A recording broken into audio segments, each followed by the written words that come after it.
world. I just want the perfect girl. I don't wanna hang around, I'd rather be found.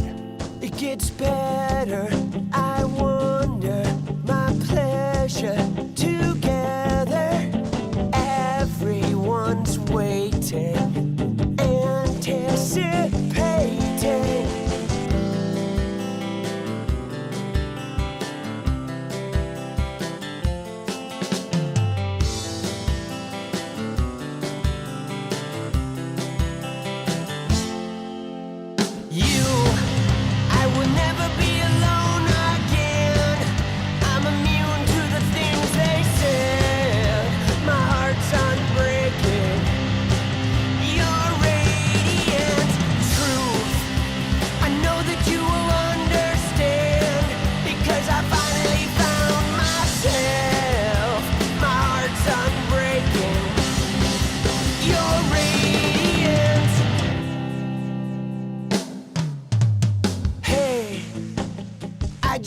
Change the world, but I'm not gonna wait my turn.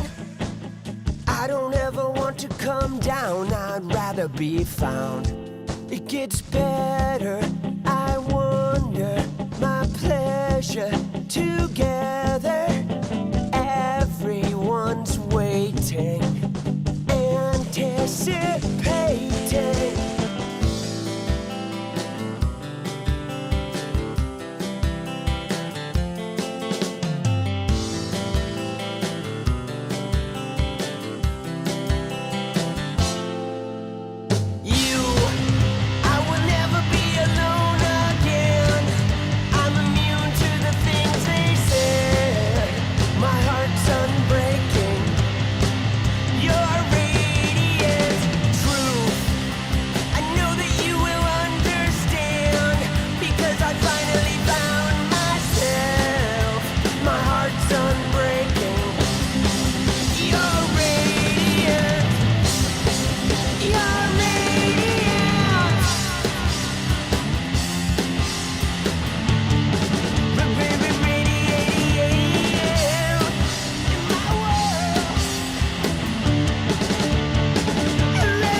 Do you need anything like I need you?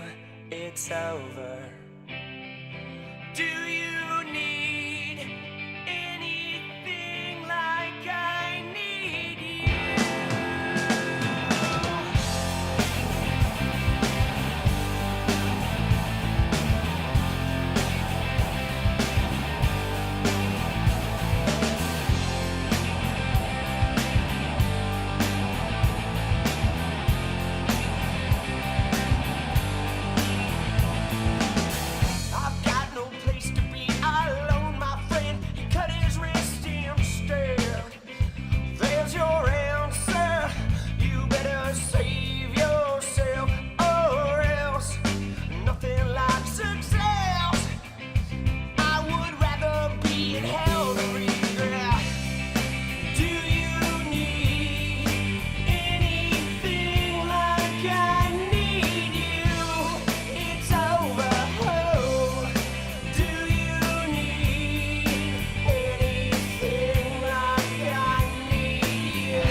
like I need you.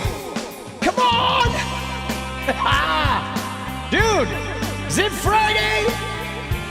Oh shit, it's the weekend already, boss. Dude, I don't even know what day it is anymore. It's hard to remember what day it is, I'll be honest.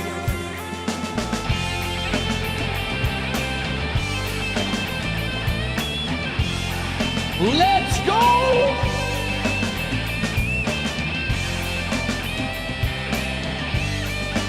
Dude, killer! Let's go!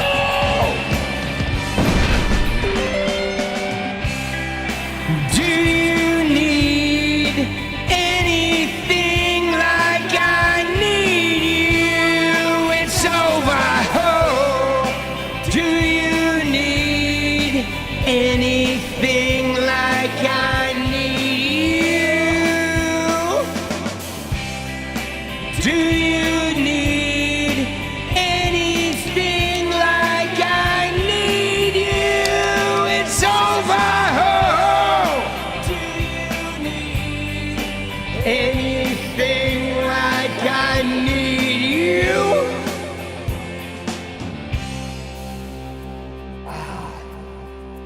Do you need? Let's go! Oh, Friday.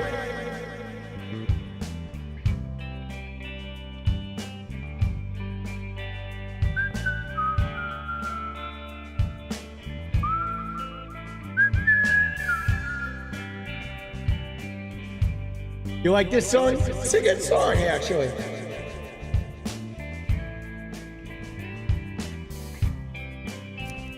Dude.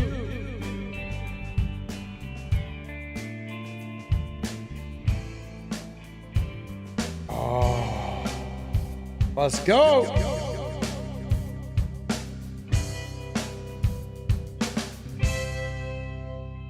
Oh, yeah. All right. Dude. How we living, people? Holy shnikes, boss. Dude, what do we got on tap Friday night? I was kind of getting stalked by this crazy Moms for Liberty person earlier today on Twitter. Dude. Oh shit. Dude, she like kept like quote tweeting my responses to her, and then on top of that, like right after that interaction happened, I think she has a burner account, because after that, some crazy fucking account like left a comment on like 100 of my tweets, dude. Oh, dude, Moms for Threesomes coming in hot. Dude, they are crazy. Dude, they are crazy. Yeah, she got fucking jacked up. Did she offer me a job for sex? Not yet, but the night is young. Oh, fuck, bro. She's from Wisconsin. She is crazy. Dude, killer! Let's go! Dude, no, she is like, she's a Moms for Liberty. She was a school board candidate from Wisconsin. And she got destroyed in her election, okay? And then she got sued for defamation by this woman. It was this crazy, long, drawn-out lawsuit that I guess she finally won the lawsuit. But she, like, ran for school board, and she got destroyed. And, dude, she has that weird... That fucking, they have the face thing, dude. Can I just show you? I'll show you. All right, let me get into it. So it all started with a fairly innocuous reply of me being snarky, whatever. I had seen this person before. She's a rage baiter, okay? This person is. And so she, where was it? She tweeted... let me find it. It's in here somewhere. Dude, the Trump baby is, oh my God, Tiffany Trump's baby, bro. What the fuck? We got to look at that. So, dude, what was it? Right? Where was it? Shit. How did it start?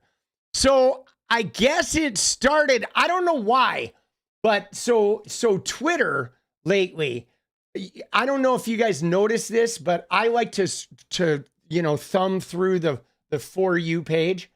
Okay. And Elon, it changes what they fucking pump into my timeline. Changes. Like every week or so, it cycles.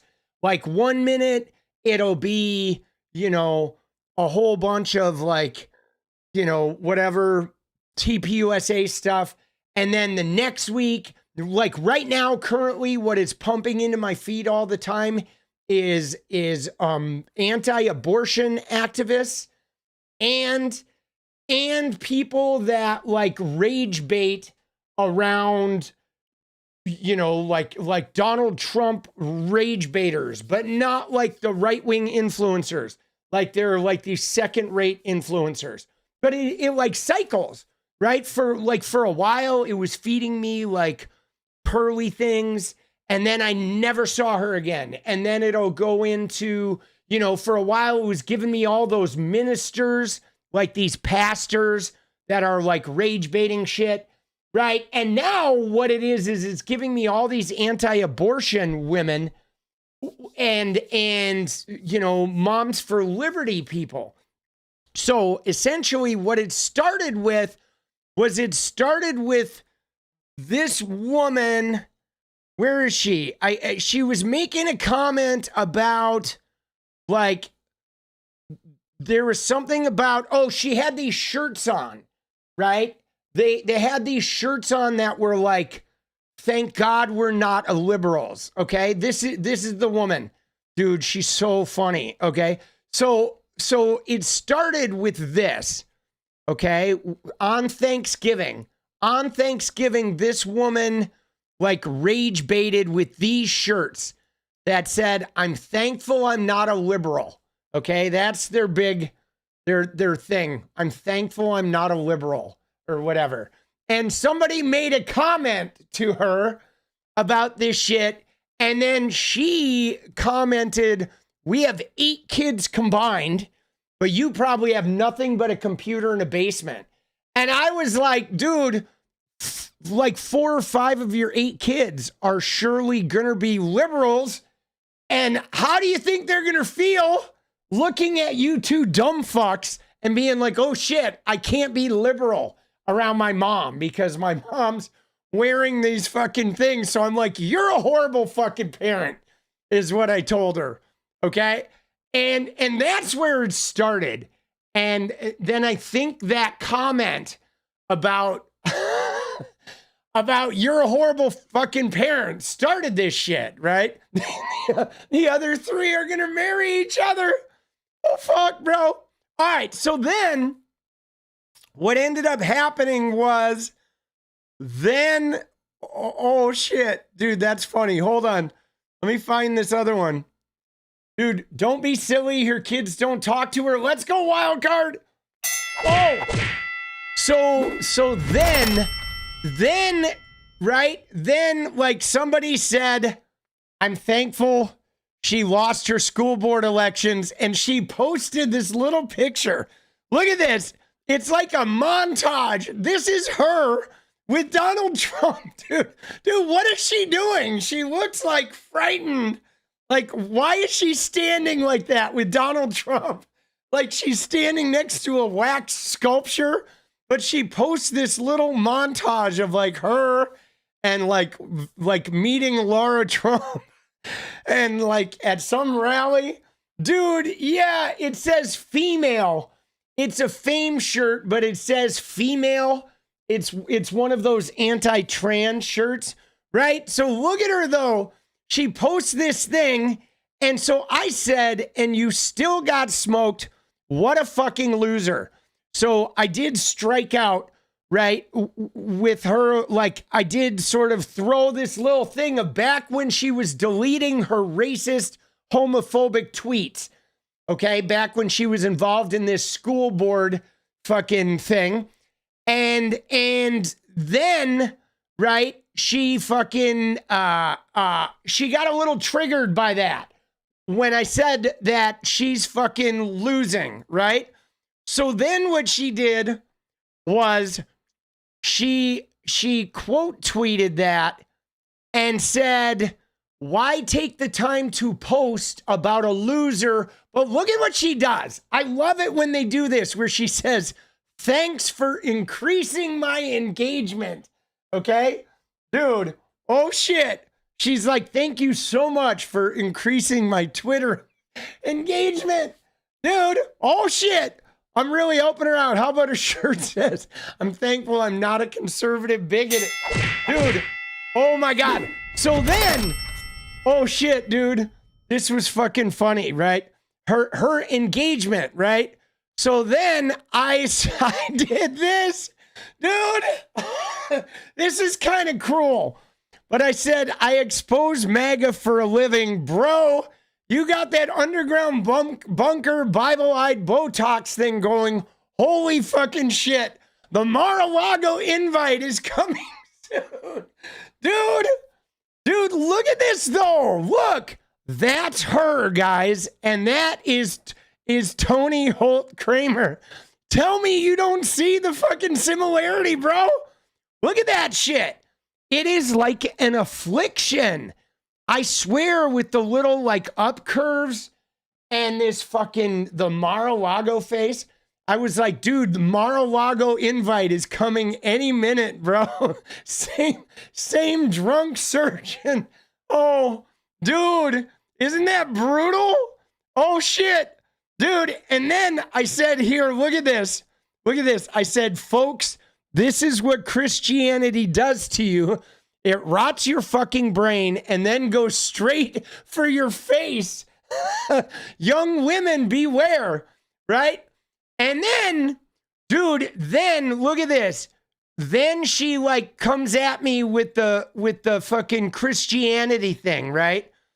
Where she says, look at this. She says, what Christianity does to you, right? And this is her what Christianity does to you post. Dude, what is up with their faces though, guys? Something is really fucked up. But so I guess this is what Christianity does for you. It like takes you out for drinks or something. MAGA. And then look at what she says. She says, we can't keep putting up with these accounts that don't use their real name bullying us all the time. I'm going to start pushing back. I'm so sick of these freaks. And then I'm like, dude, my name is in my profile, dumbass, right? Like, what are you talking about? Like, dude, my name is in my profile. And you know, it's not like I fucking hide who I am on this app. But look at this shit though, dude. Look at this. Look at this one right here. What Christianity does to you, dude. Isn't this amazing? When she's like, what Christianity does to you? And then I countered with, what Christianity does to you? Dude. And then she's like, she says, such an idiot is what she says. Dude, oh my God. And then she fucking got ratioed with that shit, dude. Oh, fuck, bro. Isn't that funny? Dude, so funny. But then, guys, literally, after this little like altercation with her, then this account, right? Check this out. So after this happened though, guys, there was an account that I think she has a burner, guy. I think she has a burner, guys. Okay, I really do, because look at what happened after this, guys. After this account, there was an account called fucking Katie Diaz or some shit, or fucking Andrea Diaz, because she says she's like Hispanic. But after this happened, let me find it. There was this one account, right, that fucking, Where is it? There was this one account. This one.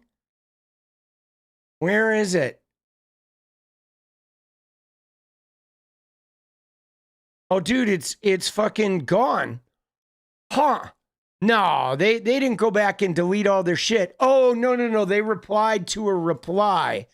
Hold on. They replied to a reply in here, right? So then,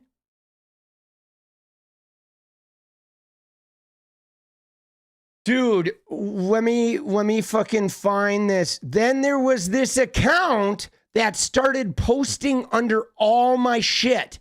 Okay? Where is it? It was like a fucking they had like 100 let me find it. Andrea Diaz. Where is it? I could have swore, dude, did they delete the account? Like, what the fuck, bro? Hold on. She's stalking me. I think she has a burner. I really do, guys. I think she has a burner because immediately after that, look at this. Let me just show you. Immediately after that altercation with her, there was a fucking account that went ape shit.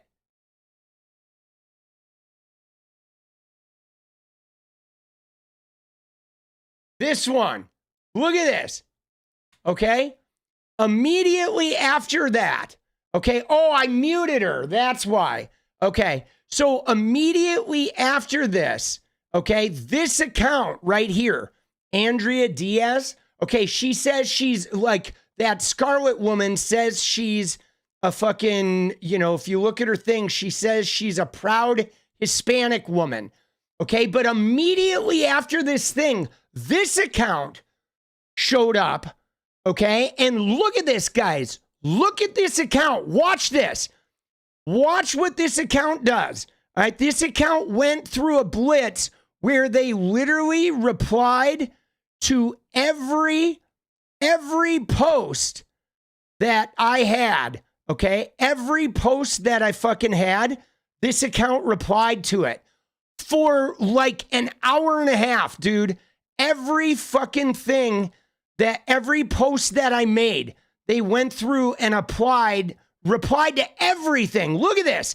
This was all in like 10 minutes. They went through every single one of my tweets and replied to it. Just an absolute fucking blitz on everything I tweeted. You see that? That account went fucking crazy. Like, it was like, I've never seen activity like this where literally every fucking thing I replied to, look at it. They went through and just blitzed it, bro. They replied to everything, dude. They like went into my replies and literally replied to every single reply I had done for fucking crazy. Just calling me the F slur. Dude, everything. Isn't that insane? And it is all like transphobic shit. Dude, somebody just went off the hill. Dude, I'm still going, bro. Look at this. It was like a fucking 30-minute blitz where they replied to everything I fucking spoken to. With like memes, bro. Just like random memes.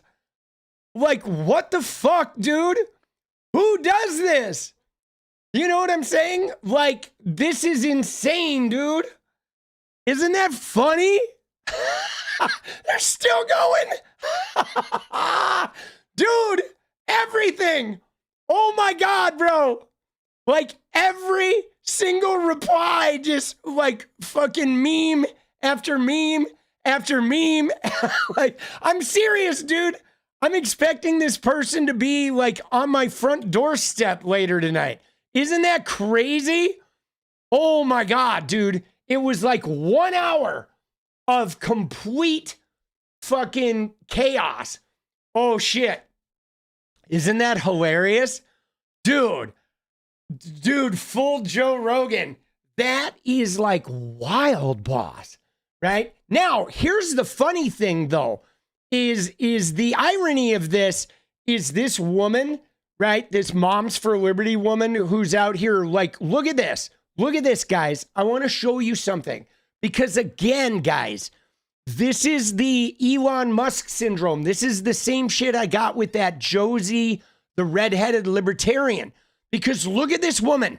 She has 155,000 followers on fucking Twitter, okay? Because of Elon's like bot pumping.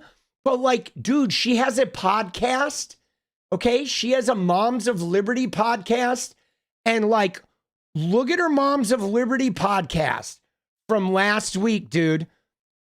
Right? 31 views, right? On her Moms for Liberty podcast, boss. So like her podcast is like nobody is watching this thing, bro.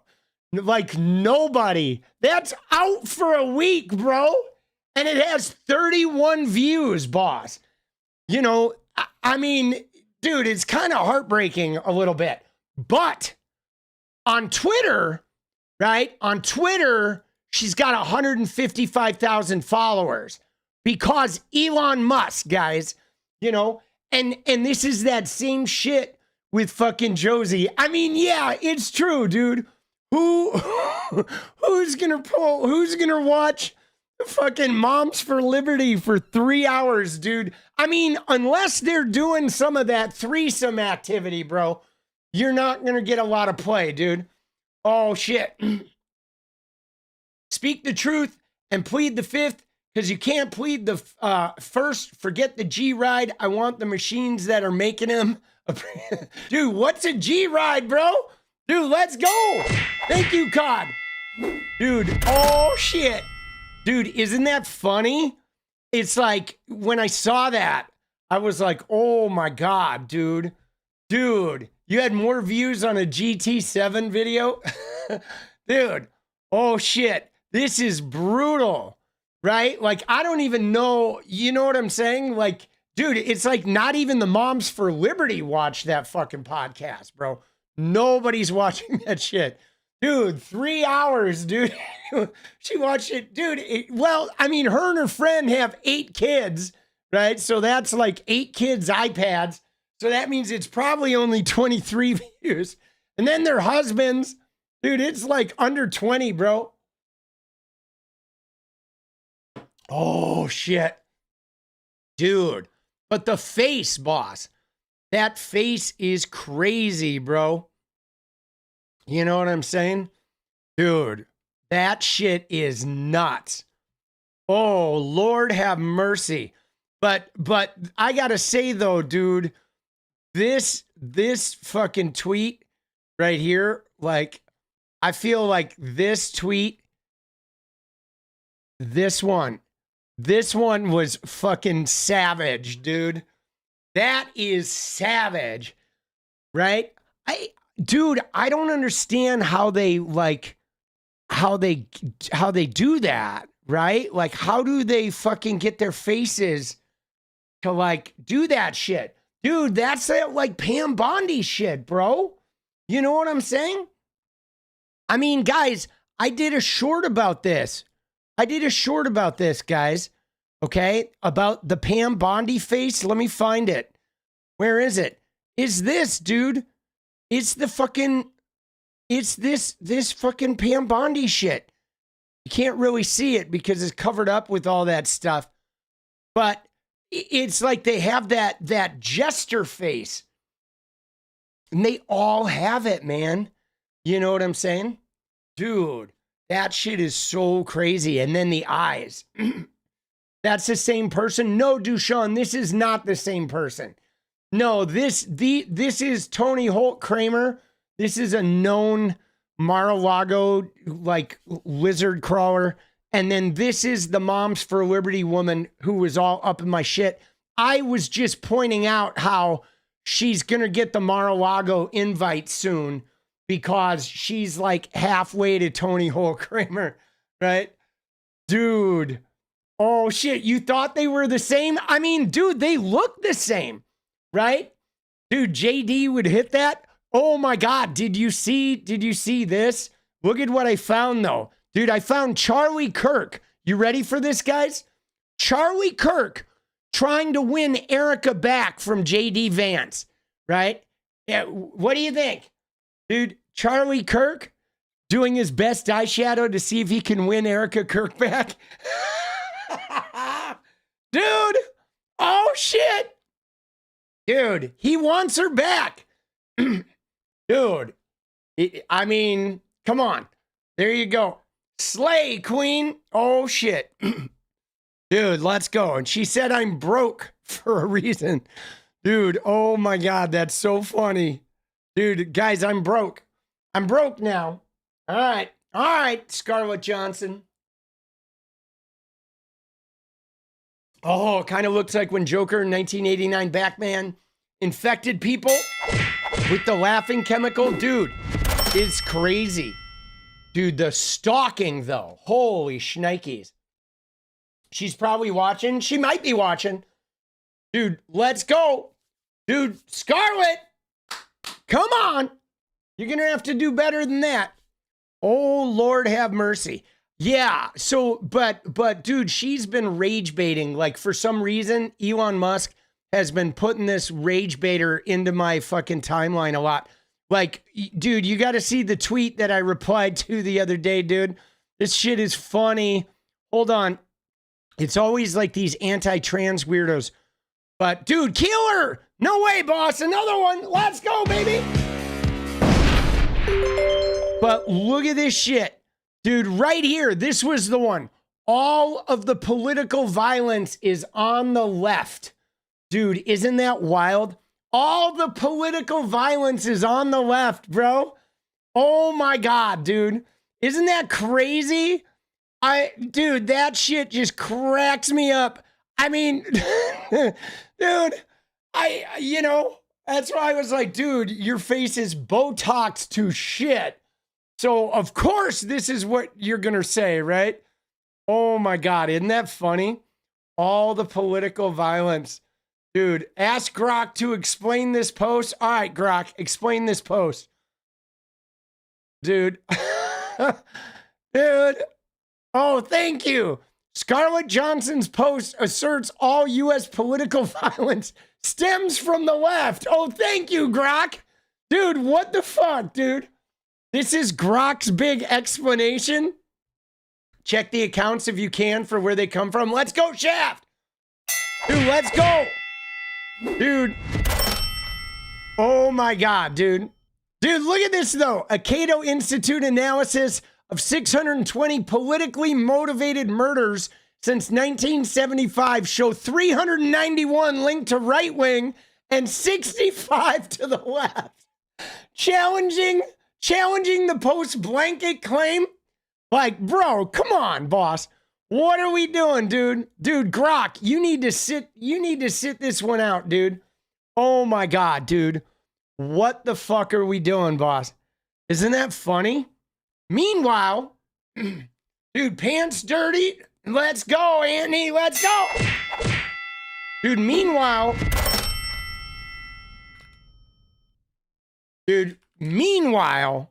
right? The Moms for Liberty founder. Who do we got, dude? Where is she?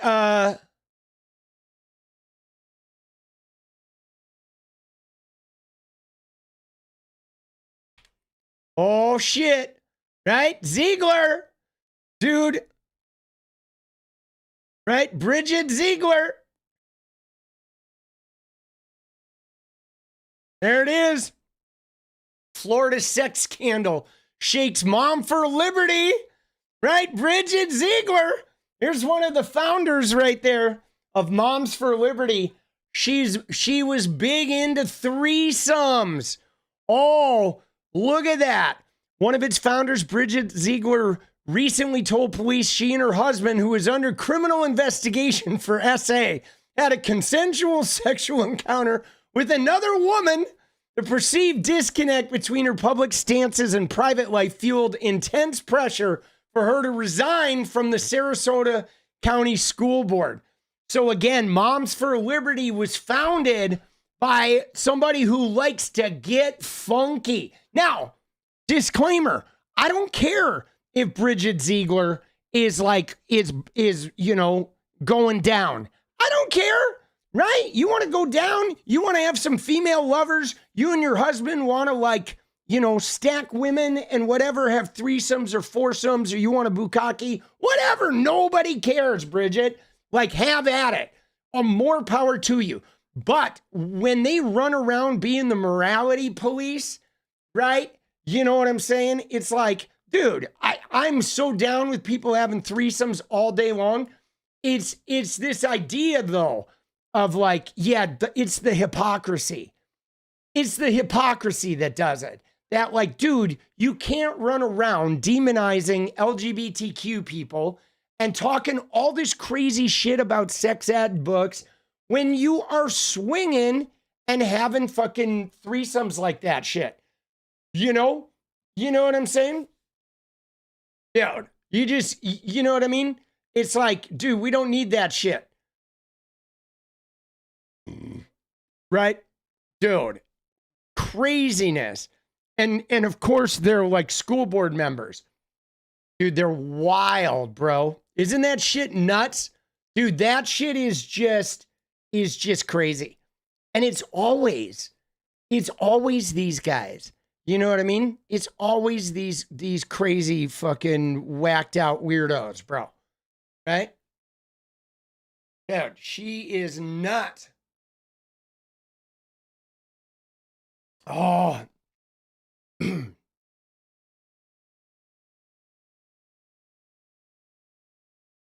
But man, I have never had an internet stalking though like that, right? That person, I'm pretty sure they're on a burner account, but that person literally 100 tweets, 200 tweets in an hour is insane, boss. You live close to Sarasota. Is Sarasota really the reddest county? Where is Sarasota? Right? Where is it?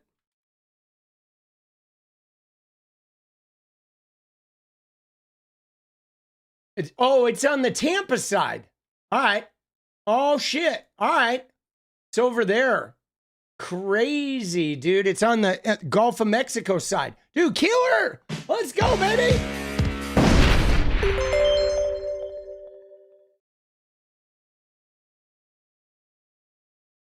Do you think she had people to help her post like that? Deshaun, I mean, I don't know. I mean, I can, I will rage post sometimes.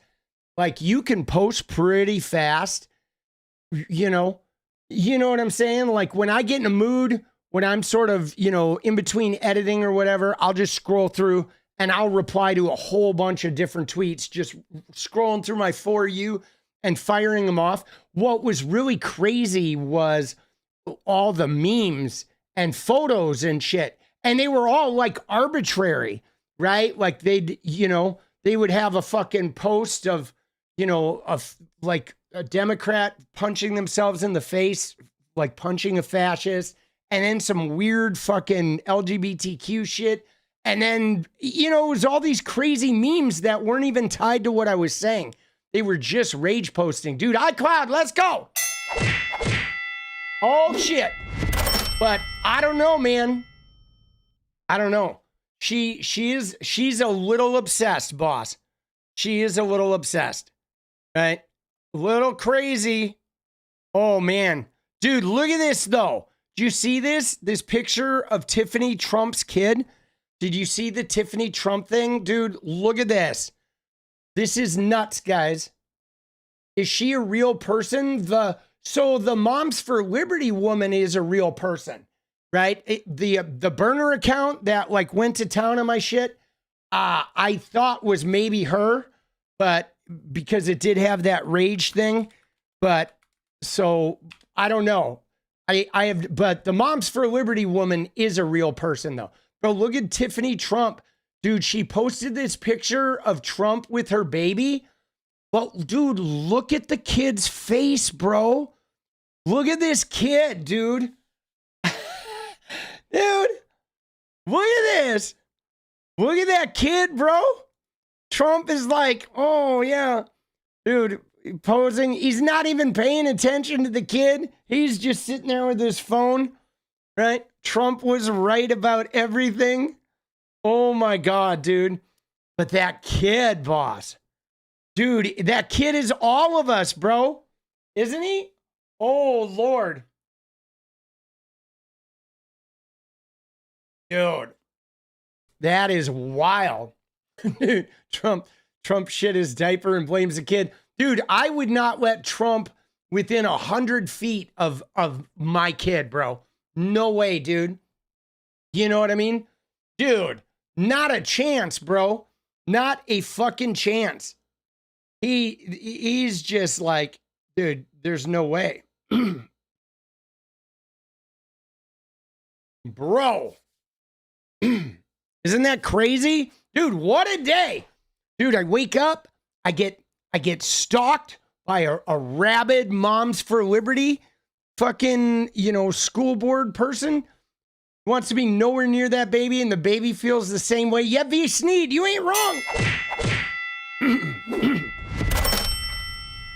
Dude, that shit is crazy. All right.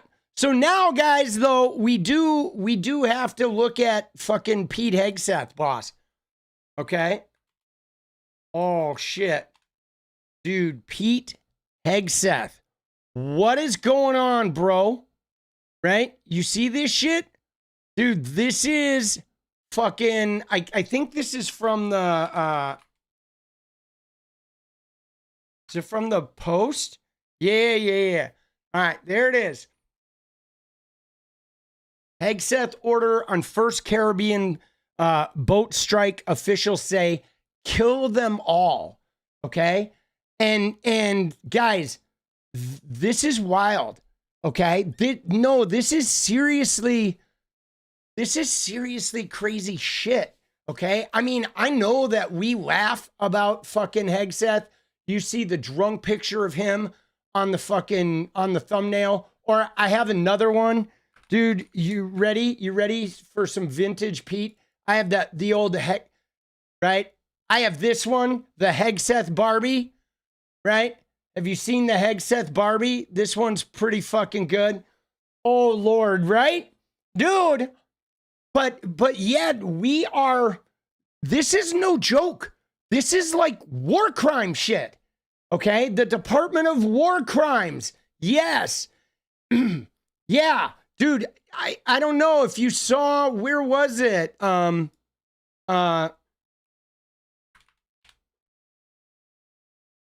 think, was it 𝗙cie? I think it was 𝗙cie that posted that. Yeah, there it is. Right? Department of War Crimes. Yeah. No, this shit is crazy. Okay? Because here's what we're finding, guys. What came out in this thing is they fired a missile, all right, into this boat. All right? There's no due process. There's no like arrest or confrontation. They didn't board the boat to find out if drugs were on it. They had simply decided that drugs were involved in this boat for some reason. They fired a missile and they destroyed the boat. And there's 2 guys that survived that explosion. And so they fired another fucking missile. Okay? They fired another missile after destroying the boat to just finish off the last 2 guys. They literally spent a missile. That's like $700,000 of our taxpayer money to kill 2 fucking guys that we don't even have confirmation that these people were fucking, drug runners. Okay. And again, this is in a boat with a little outboard motor that's like 1,700 miles from the fucking coast. Even if there were drugs on that boat is not making it to the United States. A boat with an outboard motor like that is not going from Venezuela to the fucking United States, bro. There's no fucking way. Look at that. Hegseth order on first Caribbean boat strike. Officials say kill them all as 2 men clung to a stricken burning ship targeted by SEAL Team 6. The Joint Special Ops Commander followed the Defense Secretary's order to leave no survivors. They're literally, is it 2,700 miles? I thought it was like 1,700, right? 2,700? All right. Dude, it's a long way, okay? That shit is crazy. But there it is, okay? They fucking fire a missile into the boat. The boat is still fucking sitting there, and then they fucking sink this shit. Dude, the shit is burning, and they fucking launch another missile into it. The longer the U.S. surveillance aircraft followed the boat, the more confident intelligence analysts watching became that the 11 people on board were ferrying drugs. So they had a surveillance aircraft following this thing. This thing was not even verified. And yeah, this is disturbing, guys, that, you know, they're without confirmation. There was never a confirmation. And yeah, dude, 11 people on this tiny fucking boat with drugs. All right, whatevs. Hegseth gave a spoken directive. The order was to kill everybody. Okay, now, in case you're wondering why Mark Kelly and 𝗙𝗪cie𝗠𝗆 and those other fucking former U.S. soldiers made that video about illegal orders, this is it, guys. This right here. This is the kind of shit they're talking about. Ordering to kill everyone. We're not at war. There was no confirmation that this was a drug boat. Okay, a missile screamed off the Trinidad coast, striking the vessel, igniting a blaze, right, from bow to stern. For minutes, commanders watched the boat burning on a live drone feed. As the smoke cleared, they got a jolt. 2 survivors were clinging to the wreck. Special Ops Commander overseeing the September 2nd attack, the opening salvo in the Trump admin's war on suspected drug traffickers, ordered a second strike to comply with his instructions. The 2 men were blown apart in the water. So they fired another missile in there and just fucking killed these guys, dude. Now, I'm not going to defend like drug traffickers, okay? But like, bro, if you're going to kill somebody, or like, you got to at least have a fucking trial or some shit. You can't just fire a missile. You can't just decide, ooh, that boat has drug traffickers, right? I mean, dude, we could just decide, oh yeah, Mar-a-Lago, there's a rapist in there. There's a couple rapists in there.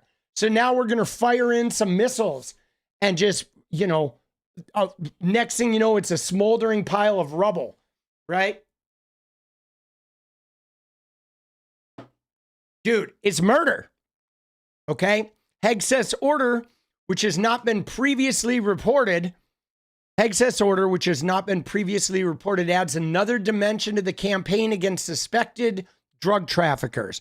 Some current and former U.S. officials and law of war experts have said that the Pentagon's lethal campaign, which has killed more than 80 people to date, is unlawful and may expose those most directly involved to future prosecution. Dude, 80 people they've killed. Okay, no words? Yeah, no, Dushan, I'm with you, boss. No fucking words. Thank you. Dude, should we do a dance party goal? Dude, let's do it. Let's get that dance party going, shall we? Dude, we're gonna do it. Fucking dance party goal incoming. All right, light blue, 45 minutes. Dude, there's just no way. Now, you ready for this though, guys? You ready for the real kicker to this? Is because ostensibly, guys, Trump's whole, his whole, philosophy behind this is that these drug traffickers, suspected drug traffickers, are dangerous. They're killing Americans. They're about to kill Americans, whatever. So he believes he has the right to just use lethal force without even verifying that they're drug traffickers. Right? Andy, let's go. Let's go. It's good to see it. Let's go. Oh, shit. Wrong button. All right. We like that one, too. All right. But You ready for this though, guys? Watch this. Look at what's going on, guys. Okay? Look at this shit. Dude, Trump is pardoning the president of Honduras, who is in prison for working with cocaine traffickers. Killer, let's go. Dude, Pinky, let's dance. Excuse me, let's dance. Right? So Trump is like, we got to kill the drug traffickers. So he's going to fire missiles into random fishing boats off the coast of Venezuela. And now, dude, Juan Orlando Hernandez, the former president of Honduras, who's serving a 45-year sentence for, guess what? Drug trafficking. He's going to pardon this guy, right? Isn't that fucking crazy? He's going to pardon this guy. No, dude, this guy is Hernandez is in prison here.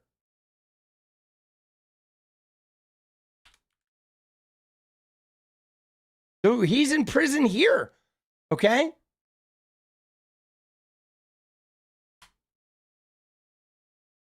New York City, right? Drug trafficking, 45 years in prison.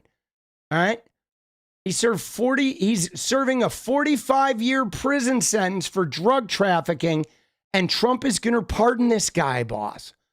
Isn't that fucking crazy? Dude. Same guy. Dude, how do we know they're not hug traffickers? This is true. It's a good question. Thank you, Wildcard. Dude, and yes, he did. He let in members of the fucking Colombian cartel. I mean, this is fucking crazy, bro. What are we doing? Okay, the alleged traffickers pose no imminent threat of attack against the U.S. and are not, as a Trump admin tried to argue, in an armed conflict. Because there's no legitimate war between the two sides, killing any of the men amounts to murder. Okay, dude, Hegseth. Dude, let's go, killer. They're literally committing murders, guys. They are committing fucking murders. Chief Pentagon spokesman Sean Parnell declined to address questions about Hegseth's order, and he said the entire narrative is false. Ongoing operations to dismantle narco-terrorism and to protect the homeland from deadly drugs have been a resounding success. Dude, let me just tell you guys, I'm about sick of hearing these guys use the phrase the homeland. Like, that is some weird, like, Christian nationalist shit, okay? Walking around talking about the homeland. Like, bro, dude, that is just not the way, guys. Dude, murder from these guys.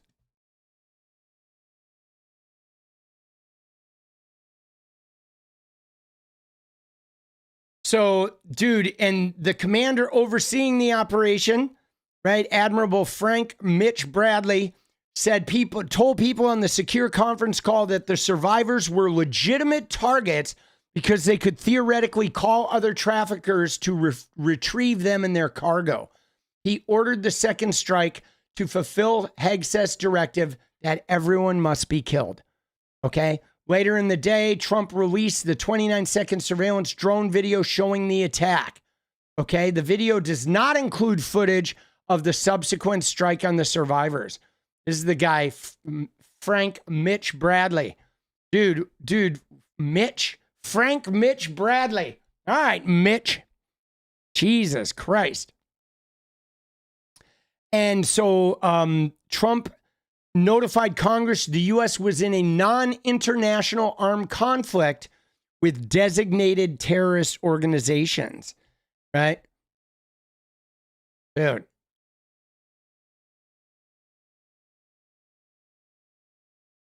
Dude, that shit is crazy. So they've killed 80 people, okay? They've 23 boats total that they've just fired missiles into, okay? And Hegseth said These highly effective strikes are designed to be lethal kinetic strikes and lawful under both U.S. and international law. But, dude, I don't think these things are lawful, right? This is like, these are war crimes, bro. You know what I'm saying?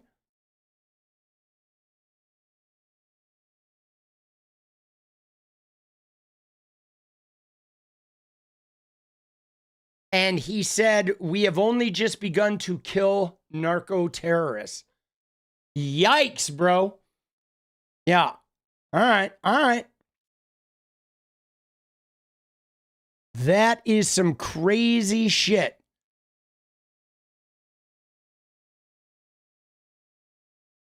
But so here's the thing, right? Is if they really want to stop these like narco terrorists, as they called, right? I mean, wouldn't you want to capture these guys and get information about the network, right? Take their guys, get information about the network, take out the whole network. You know what I'm saying? Like, what are you doing?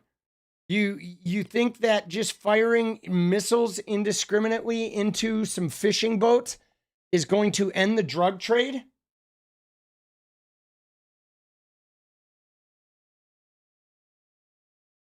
Yeah, that shit is wild, boss. But look at this too, right? Because here's another one where they said in an October 16th strike that killed 2, another 2 men were captured and they sent them to Colombia and Ecuador. So in that other strike, and we all heard about that, they fired a missile into a boat. It killed 2 people. The 2 who survived, they gave them back to their fucking countries, bro. Like, they let them survive, these supposedly dangerous drug traffickers.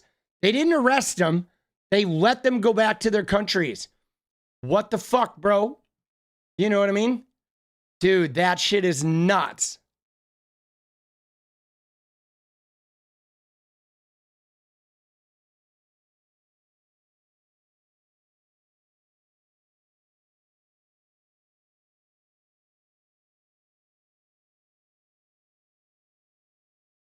Dude, they're just killing people. That is fucking wild, bro.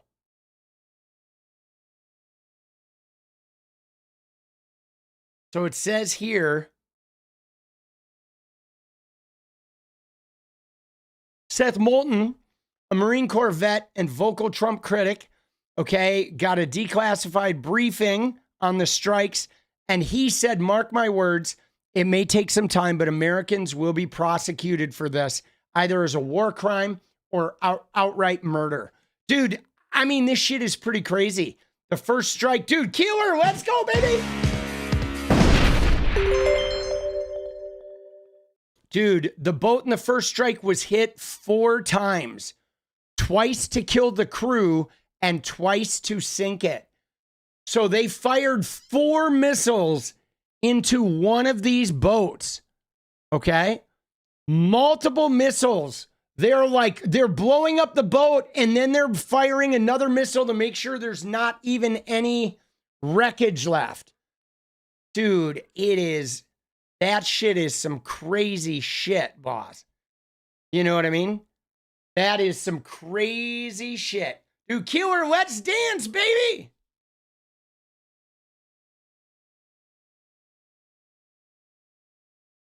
Oh.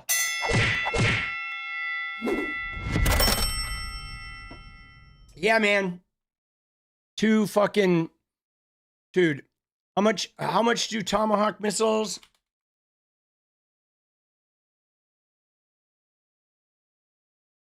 Oh my God, dude, it's even more. You ready? Tomahawk missiles are between 1.3 million and 2.5 million each. So they literally are spending like $8 million per boat times 23 boats, right? Yikes, bro. That's crazy. Like billions. They're spending billions of taxpayer money just firing missiles in to fucking kill people. A maritime strike, 4 million. I don't know if these are being fired from boats. If they are, it's insane how much money we're spending. Isn't that crazy? That is fucking wild, boss. Dude, how many people could get rehab treatment? I know. Think about all the mental health like funding they could do with that money, right? They won't spend that money to give mental health, care to addicts, right? Or to help, the children of addicts get some therapy and be able to survive or, whatever. But they'll spend all that money to murder people. Taking out the competition. Kimberly, you may be onto something there. Fucking A, bro. Dude, this shit is crazy. It's so sad, dude. I don't exactly know how to sort of process this, guys. That like this is what we're doing now. We're literally just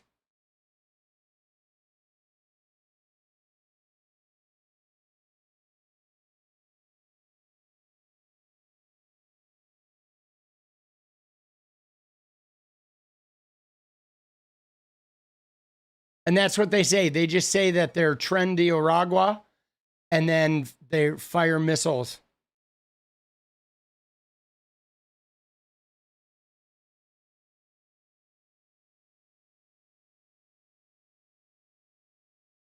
Dude, they're just fucking blowing up boats like this, bro. Oh, Keeler, let's go. Dude, why am I fucking yawning, bro? Dude, I'm like yawning. I'm so tired, boss. I'm burning the candle, bro. Well, I mean, so here's the thing, guys. You ready for this? Like, dude, selling cocaine is not an instant death penalty fucking crime, bro. You know what I'm saying? Like drug dealing doesn't mean, oh, there's a house with some drug dealers in it. We're just going to fire a Tomahawk missile and kill everybody in the house. Dude, drug dealing is not a crime punishable by death, man. You know what I'm saying? I mean, dude, are they going to kill Don Jr.? Like, dude, that guy's fucking, trafficking cocaine every time he goes from home to the office. Bro. Ugh.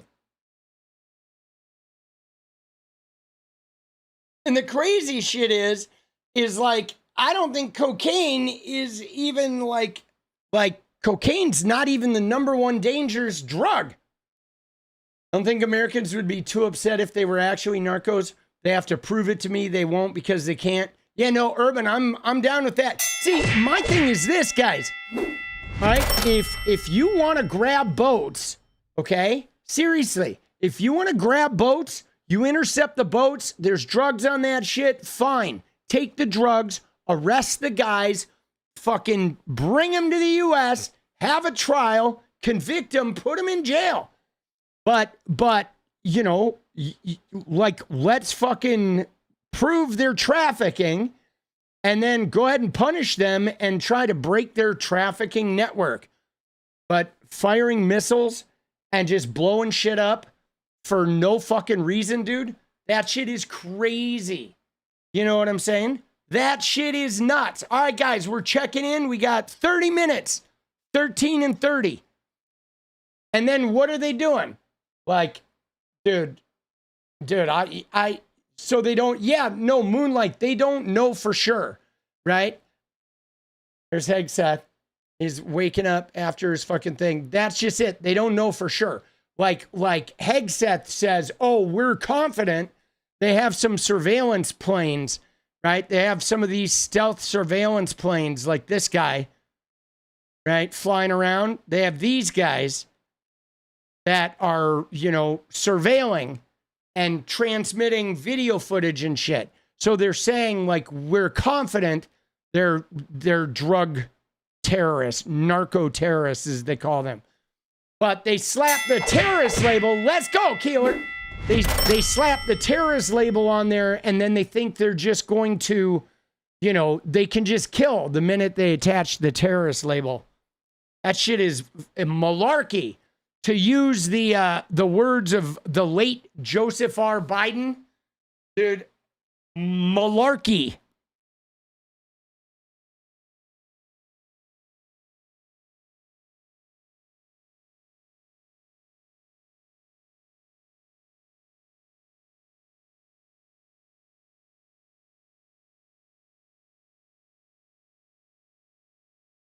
Right? Colombia's president is accused the U.S. of killing fishermen. Joseph Robinette Biden. So an attorney for the family is filing for damages and injunctive relief against the U.S. government. So there's already some court cases starting to happen. The photo on my shirt, that is Sasha Grey. These were shirts that she made to raise money for Planned Parenthood, and then she did another round of them to raise money for the people after the fires. It's weird to see me yawn this much. Yeah, no, I know. Dude, it's crazy. I don't know what's gotten into me, boss. I got the yawns, bro. I never have the yawns. And I literally just got back from a vacation where I was sleeping a whole bunch. But chug it. Chug, chug, chug. And here's more. You ready? So Trump and the Pentagon said the September 2nd strike targeted members of the Venezuelan gang 𝗙འδροagua, but have not provided evidence to support those claims. In subsequent strikes, the administration has referred to the alleged smugglers as members of designated terrorist organizations, a blanket term that lacks detail. There are also gaps in the videos the administration has released of the strikes. Some show little beyond an initial violent explosion. There's been no public release of a subsequent strike video, and the Pentagon has not fulfilled a bipartisan request from lawmakers to see unedited footage, making it impossible to verify any of their claims. So more of this, guys, is their bullshit unverified claims. And we're starting to see this in every facet of the Trump admin, from jobs numbers to unemployment claims to inflation claims, where the government is basically not producing any numbers.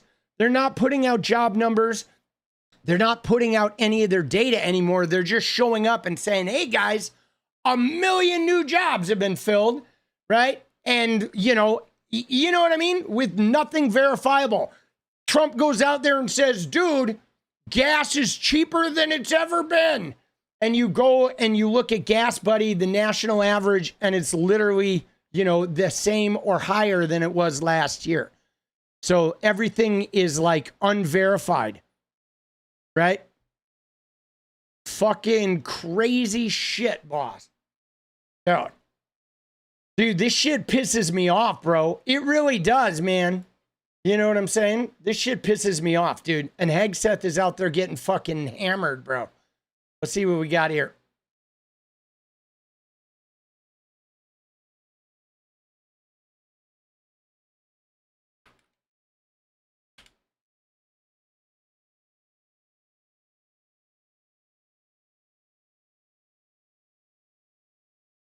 Dude, let's go, boss. Borrow bed. Let's go, baby. Halfway there, just about. All right, we got 24 minutes, 11 and 24. Dude, this guy is such a clown, dude. Oh my God, bro. What a clown.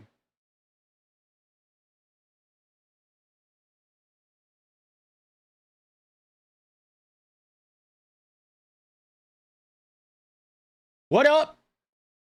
Dude, I gotta wake up, bro. Oh, man.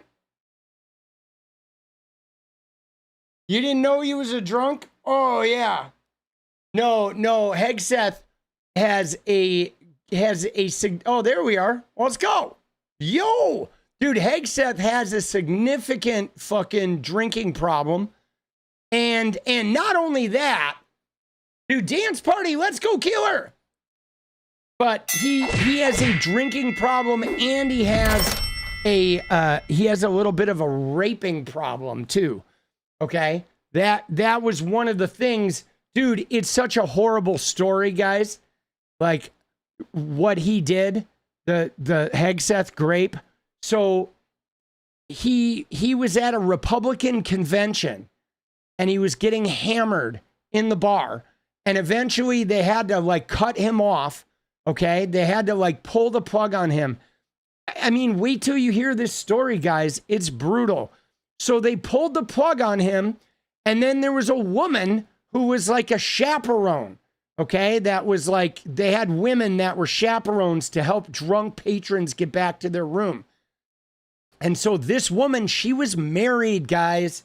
A married woman just being a chaperone, an unpaid fucking helper at a Republican convention. She got tasked with walking Hegseth back to his hotel room, and he fucking raped her. And then she had to deal with like, how do I tell my husband? Do I tell my husband what the fuck is going on? And then they fucking like made her sign an NDA. All of this shit got buried, bro. It's fucked up. You know what I'm saying? Like, dude, it is not good. Okay?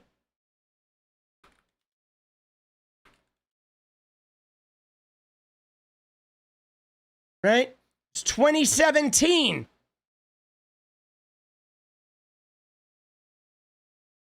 Right? It was in 2017.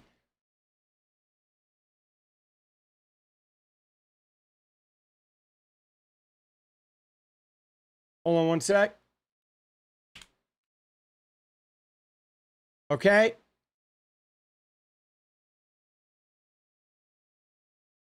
Dude, it's fucked up.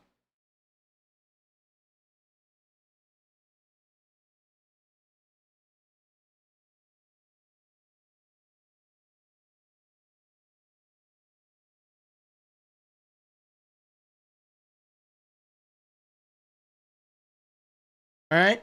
There's a California woman. He blocked her from leaving the hotel room, took her phone, essayed her. Okay. And this was in Monterey, California. Okay. And right? Isn't that crazy?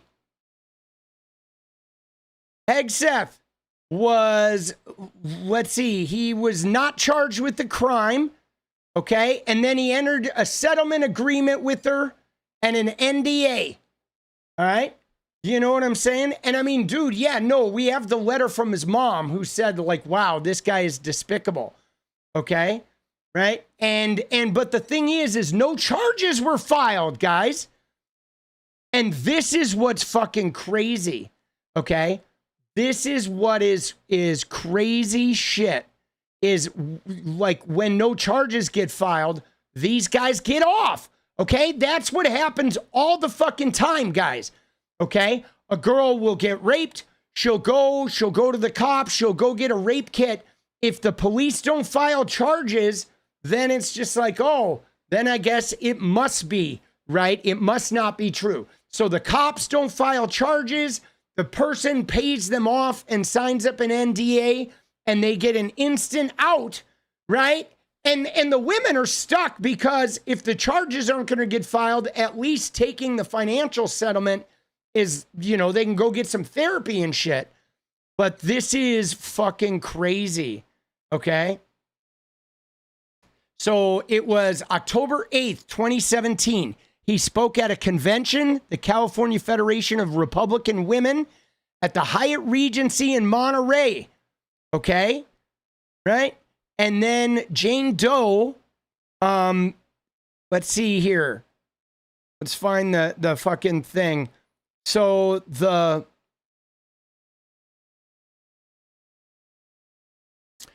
police report's description of Doe's account mirrors some of the details laid out in a memo written by a friend of Doe. and delivered to the Trump transition team. Okay. So let's see. A conference attendee invited her to, he was hitting on someone. He touched a woman's knee, invited her to his hotel room, and she said no. And then she got the attention of the chaperone, okay? And then brought Doe over, and Doe, right, the woman, right, was not intoxicated, I guess, okay? She went in and got a rape kit.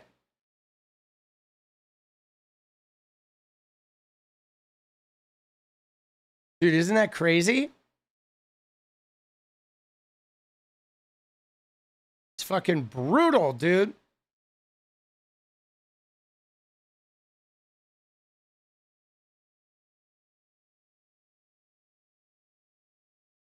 Dude.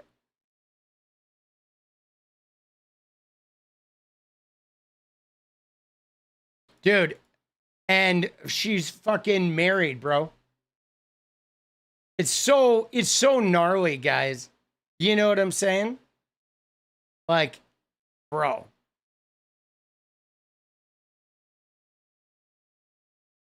Brutal. Yeah.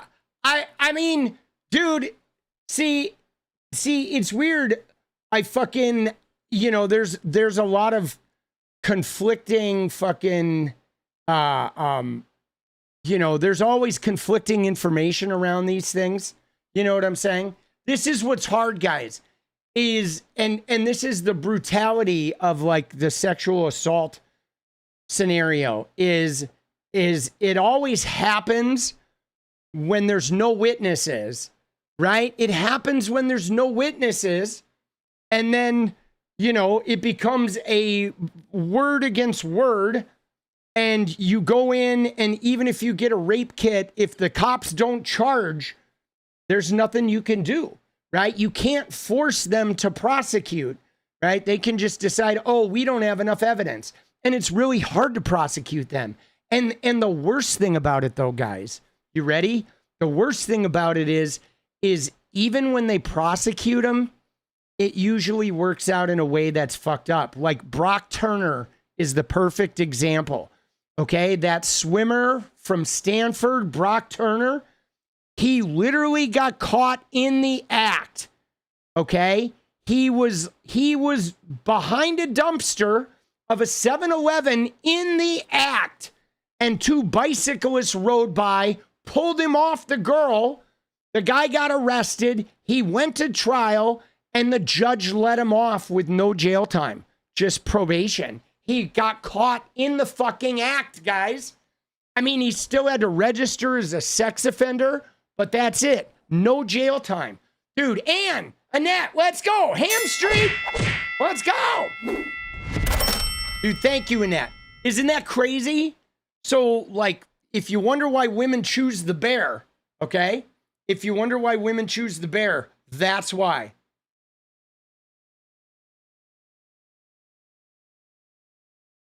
Unfucking believable, bro.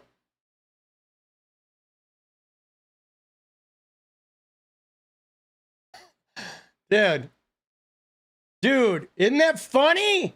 I mean, it's not funny, but you know what I'm saying? It's funny in a completely like broken and sad type of thing. It's just like, you know, the expression. Isn't that funny? It's not funny. It's fucking ruthless. But dude, Hegseth, bro. Dude, they're all, right? They're all, guys, they're all rapists. I mean, most of Trump's cabinet are fucking rapists. You know, I mean, a lot of these guys, dude, it's fucked up. It is some fucked up shit, guys. It's brutal. Okay? Brutal shit. All right. Dude, Matt Gaetz. I mean, dude, you got Gaetz. You got Trump, you have RFK Jr., you have Hegseth, right? Then you have other appointees, you know, Kavanaugh, you have fucking Corey Lewandowski has been abusive. Like, dude, the line, the list goes on and on and on. Dude, it's been played down. All right, what's been played down? Killer, let's go. All right, guys, we're in crunch time. 14 minutes. We need 9 more. Yeah, no, it is an absolute clown show. Dude, clown show. Sad clowns.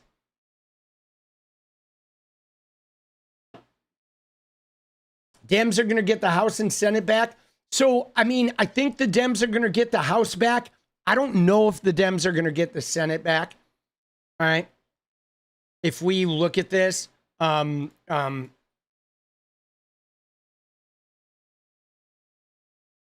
Senate forecast for 2026, right? Like, I don't know if... Dude, let's go. Dude, another gifted. Dude, James, let's go, baby. Thank you. Yeah, I don't know. I mean, I don't know if they're going to get the Senate, right? I think they're going to take the House, okay? I think they're going to take the House, but I don't think they're going to get the Senate back. I think there's too many, right? I mean, they may pick up, right? They may pick up the fucking main one, and they may, if Roy Cooper decides to run for North Carolina, but a lot of these fucking Senate seats are solid, bro. You know, I don't see any of these guys flipping, right? I mean, in theory, maybe the Kentucky one could flip, right? If like, I don't know, if Andy Beshear like ran for that Senate seat, the current governor, I mean, maybe that could be a flip, right? It's open. I know Scott Jennings is running for it, Trump's little bootlicker. But I think if Andy Beshear ran for that Kentucky seat, right, I think that would be a possible flip. But everything else here is just so, and maybe, I don't know, in theory, maybe Nebraska could actually win one if they got hit hard enough. But a lot of these guys just won't. You know what I'm saying? You know what I mean? A lot of these people, even if they were forced to eat their own shit, they would still vote for fucking MAGA, you know what I'm saying? But, I would think what I don't understand, guys, is like West Virginia. Like West Virginia is so depressed and so beat and so run through the mud, and they're still voting for Republicans. Like, how? Right? And you know what I'm saying? Because it just blows my mind, dude. How on earth is West Virginia still voting for fucking Republicans? How, dude? They're literally gnarly, bro. Dude, it is so unfucking believable, right? But there's a couple, there's a couple, right? If you look at the Senate interactive map right here, okay? This is it still looks like it's going to be, there's still going to be a Senate majority, I think. Right? We'd need some miraculous shit. Democrats have a chance of flipping. Yeah, no, they have a chance of flipping. The thing that's hard about the Senate seats, obviously, is it's statewide, right? I still think, though, if Andy Beshear ran for the Kentucky one, maybe that flips. I'm surprised, though, that West Virginia, like, as it is, they're going to have to try to hold on to Georgia, right? There's some work to be had here, right? But yeah, it's probably going to be, dude, proud liberal, let's go, baby. Appreciate you, boss. All right, guys, it's crunch time. We got 9 minutes. We need 8 in 9. Okay, 8 in 9. Just need a few Republicans to impeach. Yeah. So, I mean, dude, the impeachment, though, is like, I don't know. I mean, other than ruffling Trump's feathers, it's There's not much else it would do, right? He's already been twice impeached. And I think the only reason they do it, dance party, let's go. The only reason they would even have impeachment hearings is to obviously because it would irritate the shit out of Trump, right? You do it to fuck with Trump's ego and have him freak out and you know, start making more mistakes and be a douche. Party time, let's go. Taylor, dude, Engrain, let's go, baby. But there would never be 2/3 in the Senate, right? You're never going to get like a conviction. Dude, they should have convicted him after January 6th. Like, that was some gutless shit, bro. After Jan 6, dude, I don't know why they didn't do it, man. You know what I mean? Won't let you donate more than $1 and won't allow you to type messages. Dude, Super Chat's fucking with you, proud liberal. Annette, Ham Street, let's go. Dude, we love that sticker, dude. I love that sticker. He's so cute. Let's go. All right, guys. 5 in 8. 5 in 8. It was on Biden and Garland. I mean, that was on Garland. Biden didn't get involved with the DOJ. All right. Biden, he didn't. I mean, presidents just don't. You don't do that, you know, but Garland absolutely fucking was a clown. Dude, proud liberal, let's go, baby. Oh!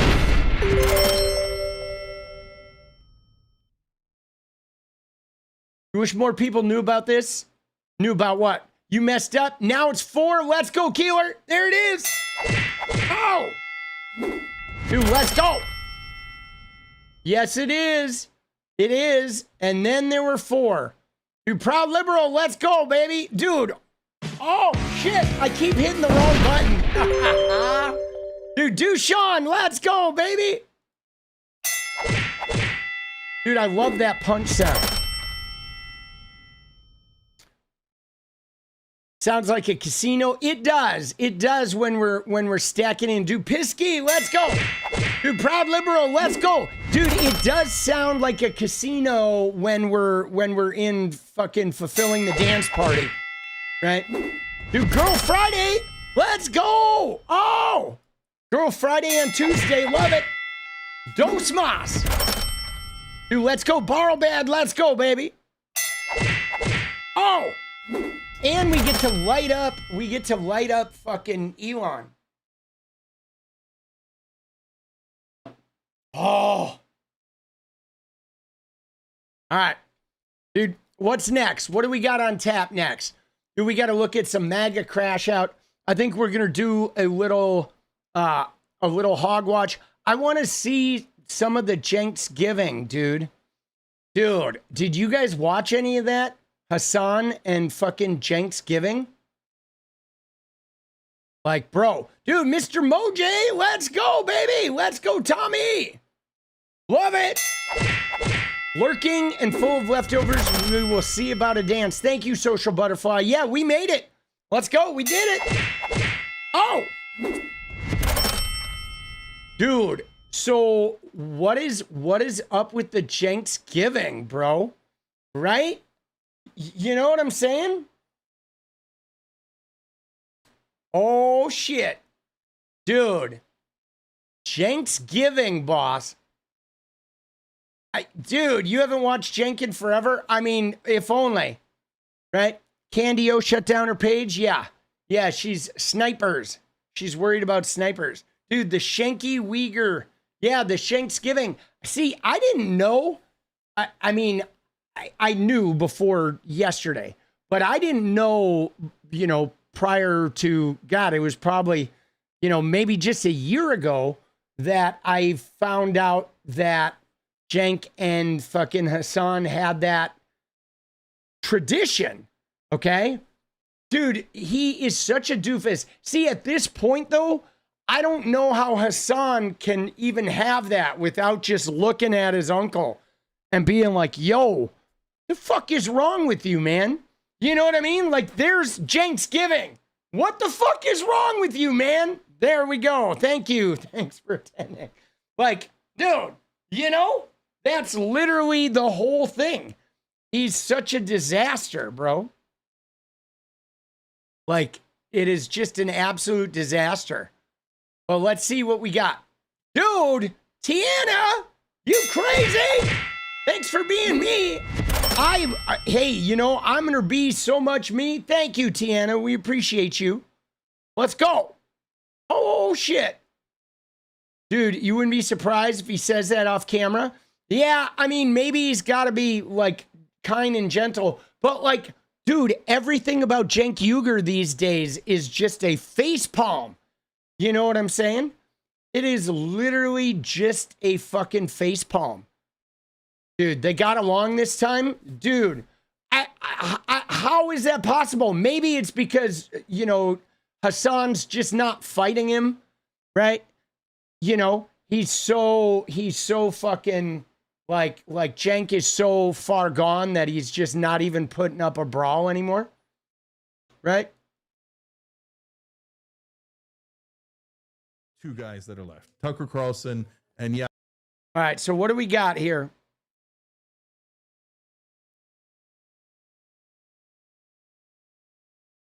This is, the whole thing is Cenksgiving. Dude, do we have any good timestamps?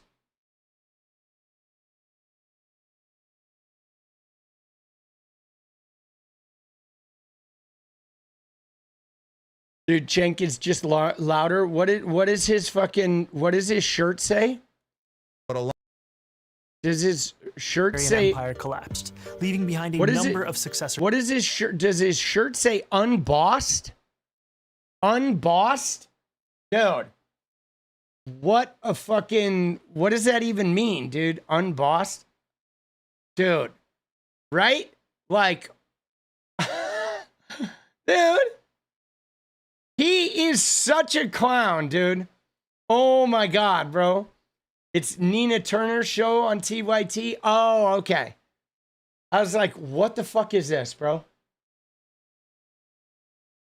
Oh, there's a timestamp here. So now we're left with two guys that are left, Tucker Carlson and yeah, I'm going to say the word or the name, Nick Fuente. Okay. Yeah, no, it's I have stopped censoring that Nick Fuentes mentioned since he's getting profiled by the New York Times. You know. Yeah. So Tucker. Dude, did Hassan used to have like a Voldemort situation? You couldn't say Nick Fuentes on his fucking show? Dude, did he have that? Can I just show you something before we get into this, guys? I got to show you something that's funny. All right. So, dude, you want to see a community note that is just extraordinary? All right. You know, End Wokeness, right? Our favorite fucking racist piece of shit, quite possibly Jack Posobiec Twitter account. But look at this fucking community note. You ready? Look at this. Look at this. Again, they always post like the crime, right? Whenever a black person commits a crime against a white person, End Wokeness posts this shit, right? That's what they do. But look at this. Look at this tweet, guys. You ready? 0 AP stories about Robert Borkum. 0 PBS stories about Robert Borkum. 0 NYT stories about Robert Borkum. 0 NPR stories about Robert Borkum. 0 Wall Street Journal stories about Robert Borkum. 0 BBC stories about Robert Borkum. 0 CNN stories about Robert Borkum. 0 Washington Post stories about Robert Borkum. 0 Reuters stories about Robert Borkum. 0 MSNBC stories about Robert Borkum. Right? This white guy that presumably was killed by these black people. But you ready for the community note, guys? The victim's name is Roger Borkum.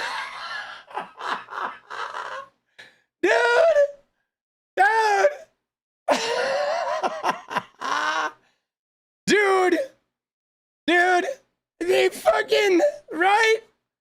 Like, they're so, like, you know what I'm saying? Like, the guy's got it 10 fucking times. Robert, no stories. Nobody's paying attention to Robert Borkum. Nobody. And then it's like, guy's name is Roger, bro. Dude. Fucking dumbass, bro.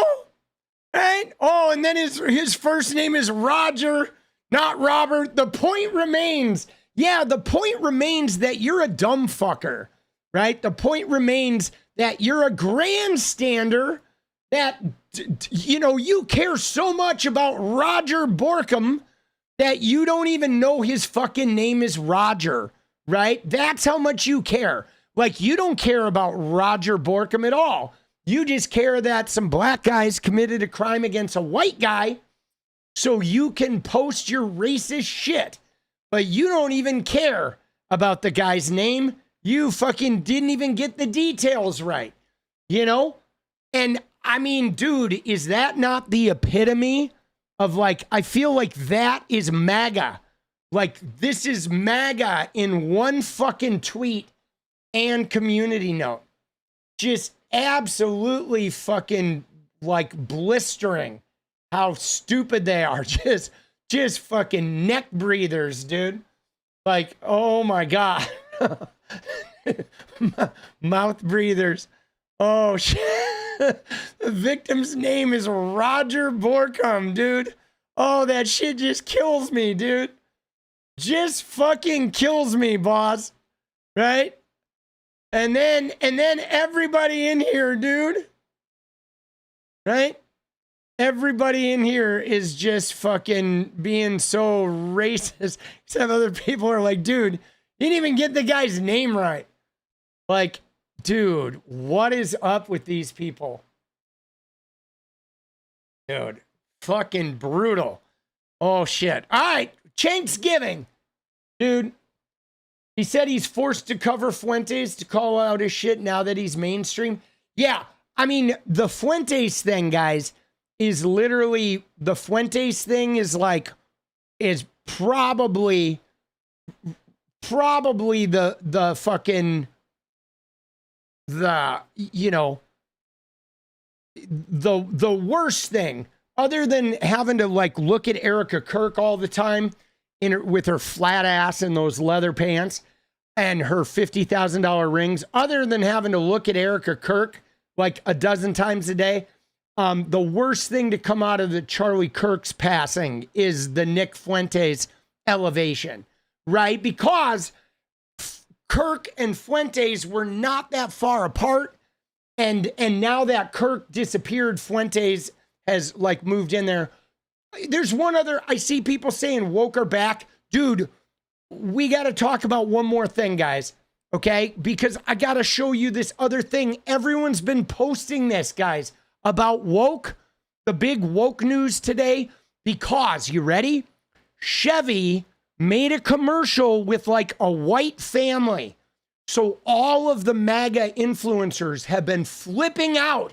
They're like, oh my God, Chevy made this commercial. But, like, guys, follow my reasoning here. Let's look at this commercial real quick. Okay? Because everyone was posting about it. Of course, our favorite closeted influencer, Benny Johnson, he did a post about it. Look at this. He says, Chevrolet has outdone themselves with their profoundly emotional pro-family Christmas commercial. Chills from beginning to end. This is what it's all about. Be ready to cry. Oh, pro-family. And it's white people. Okay? And he says that fucking, right? But look at this, guys. Look at this. Look at this family, guys. Come here. Tell me these people aren't Kamala Harris voters, bro. There's no way these people are MAGA. Okay? You know what I'm saying? Dude, there's no way that these people are MAGA. Look at this house, guys. That is not MAGA. Okay? These are white liberals. 100%. They've given them a Chevy Suburban. But dude, this is not a MAGA house. Not a chance, bro. This is the house of a well-to-do white liberal family. That is a woke fucking house, bro. And then look at the way they're dressed. Okay? Look at her. There's no way that this woman is a Trump voter. That she voted for Kamala Harris, guys. Come on, bro. Right? They've given him the Chevy Suburban, but dude, this woman, she's wearing a fucking scarf, guys. Right? Dude, this is like Massachusetts, bro. Dude, come on, boss. There's no way, dude. Right? I know they're celebrating it, but like, dude, I'm watching this commercial and I'm like, dude, look at this guy. This guy's not a Trump voter, bro. Look at this guy, dude. No way, dude. He is like, not a chance, dude. Nobody in this commercial. Look at her, bro. She's got her baby in her snowsuit. Look at her with the little beanie. Dude, all of the people in this commercial are woke as shit, but they put them in a fucking Chevy Suburban. Look at how fashionable they are. Dude, homie look at him. He's wearing the fur top boots, bro. He's wearing the fur top boots. There's no flag, right? They're fucking like wearing designer jeans and shit. These people are not MAGA, okay? Right? They are as woke as possible, but they have them driving a Chevy Suburban, okay? And then they're out there with their little glasses. They're total yuppies, bro. Dude, it is an old Suburban, yeah. And I mean, the commercial, like thrown there and they're talking about kids. I can't play it because I don't want to get the copywritten music. But they throw them in the thing. But like, dude, there's nothing about these people that are fucking MAGA, bro. Right? Nothing about them. Right? She is not MAGA, dude. Dude, she is as white liberal of a woman. Dude, that's Gretchen Whitmer's twin sister right there, boss. What are we talking about with this casting? Right? Dude. Isn't it funny, bro? And they're all like loving this commercial. But dude, this is the wokest family you've ever seen, bro. Right? All the kids are sitting in there and they're all like sing-songing with the parents and shit. Dude, when like MAGA families are like, shut the fuck up. They're the ones like taking the belt to their kids and shit. Dude, none of this is MAGA, bro. All of this shit is like woke as shit, boss. Right? They're having some moment in the Chevy Suburban. Dude, it's fucking hilarious, bro. Dude. Dude, they want to be woke. Yeah, no, there's a Michigan on the Christmas tree. If you look at the Christmas tree, look, they have a Michigan ornament on the Christmas tree, right? And Michigan senators are all fucking Democrats, right? So they definitely have a Michigan on here. But like when I looked at this house, bro, this house is like so woke, it's not even funny, boss. Okay? This is like the wokest house imaginable, bro. Right? And the dude wearing his fucking fur top boots. Bro. Dude, that shit is woke, dude. That is a woke house.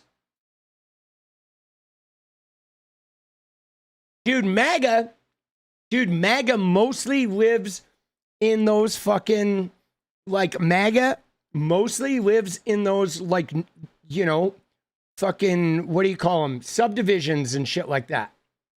Right? Absolutely. Dude, that shit is woke, bro. Trailer parks? Dude. Oh, shit.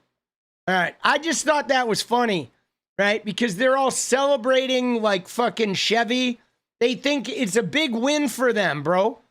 And dude, I'm like, dude, Chevy puts a woke white liberal family in an old Suburban and MAGA starts cheering. MAGA is dead to a self-inflicted racism wound. Dude, isn't that funny? Oh, some people got in here. Dude, look at the house, the clothes, the hair. These are Kamala Harris voters. Dude, Chevy fucked you guys. Dude, I'm telling you, they are definitely Kamala Harris voters, bro. They are. Dude. Dude, we just want America to re-embrace the nuclear family. Go crawl in a hole. Look at this. Dude, look at this comment. Dude, go crawl in a hole. Dude, with the W.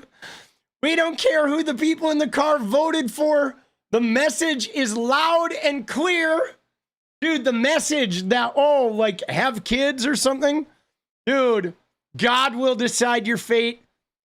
Dude, how do you figure these are white liberal family, no alphabet people stuff? Dude, a golden retriever is now, they think that's MAGA. Bro. Oh, fuck. They're so funny, dude. Oh, shit. Yeah. Isn't that funny? Dude, have more kids, right? So you can't feed them or afford fucking childcare or insure them, right? No health care for those kids, no food. They go hungry.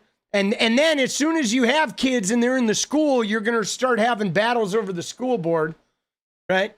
Oh my God, that's so funny, bro. Dude, isn't that hilarious? Dude, that shit is wild, boss.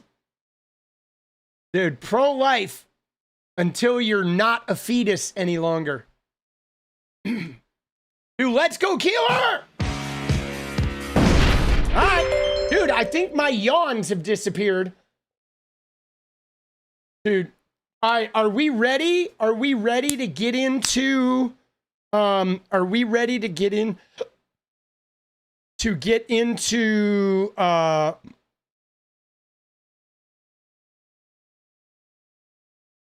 Wait a sec.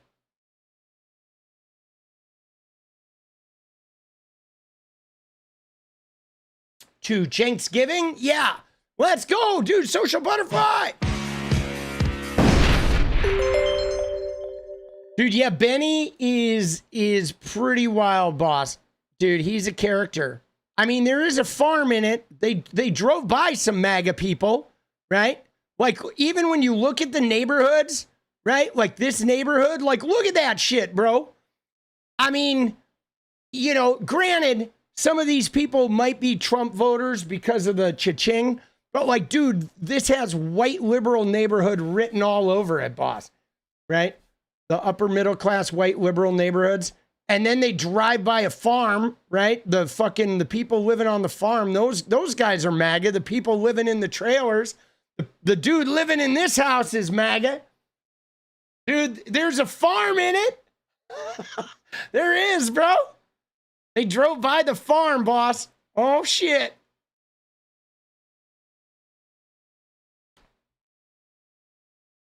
Dude, they are woke as shit, boss. All right, so guys, so do we have any timestamps for Cenksgiving? Right? For Cenksgiving? Dude, do we have any timestamps?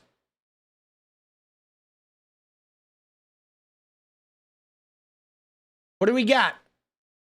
I know somebody set us up here at the 53-minute mark for the Nick Fuentes. Dude, is there any good shit? Do they even get into it?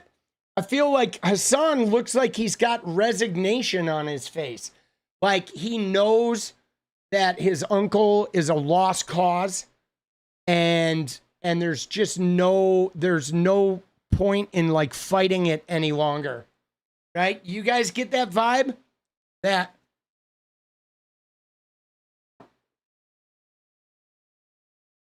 about populism? Where should I go in? Should I start it from here? Do we have a timestamp? They're related. They are. Yeah. Cenk is Hassan's uncle.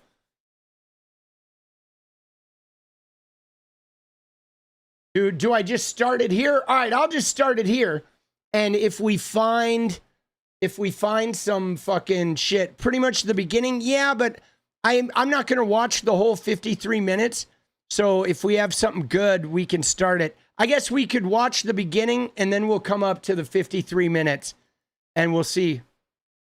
Being serious, have I been upgraded to communist? All right, Okay, let's see. actually, you tell me. I'm kidding, but so people are.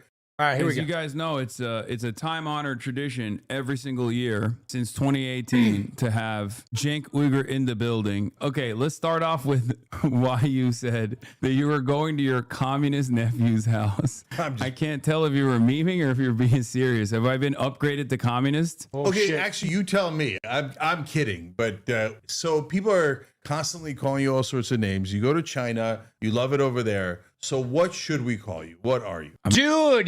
Dude, Cenk said communist. Dude, isn't that crazy though? Because he's totally playing. Look at him. Look at his face, bro. Oh my God, dude. He's like a watermelon that got left out in the backyard for too long. Dude, he's playing to the MAGA crowd now, right? He's playing to the MAGA crowd. Yeah, I know this use of the word communist. There has never been a communist country, guys. Never. If you want to find communism, about the only place there's ever been communism has been on like hippie communes and shit. Right? Like, give me a fucking break, dude. China is not communist. Okay? Russia was not communist ever. All right? These, just because they have the word communist in there, it's like, come on, bro. What are we even talking about? Dude, Cenk he's playing for the MAGA crowd.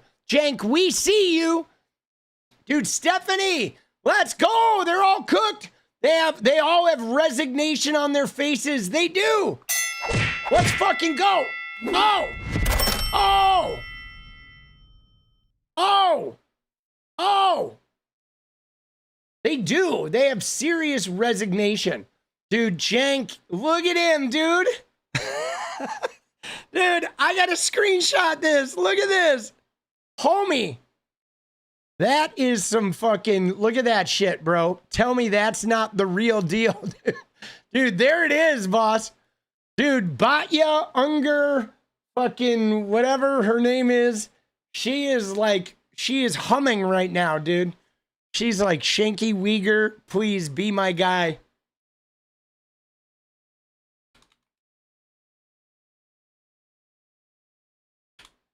Dude, we go hard. We do go hard. Dude, Cenk looks like he's going hard. Oh! All right, dance party after this. All right, let's see what we got. I mean, I say I'm a socialist. I'm not like a self-described communist or anything, but I also say that I don't have an issue with people calling me a communist. I just think it's funny when people say that. Then I got it right. Okay. I was playing around. Yeah, you're a socialist. God bless. Yeah. But yeah, no, a lot of people have been saying that I'm authoritarian. Dude, he said, God bless.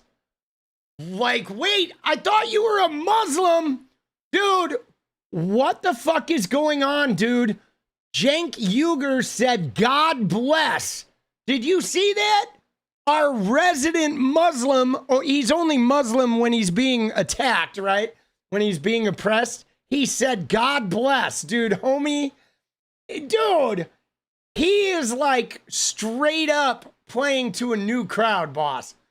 Like, come on, bro. Dude, look at this. It's funny when people say that. Then I got it right. Okay. I was playing around. Yeah, you're a socialist. God bless. Yeah.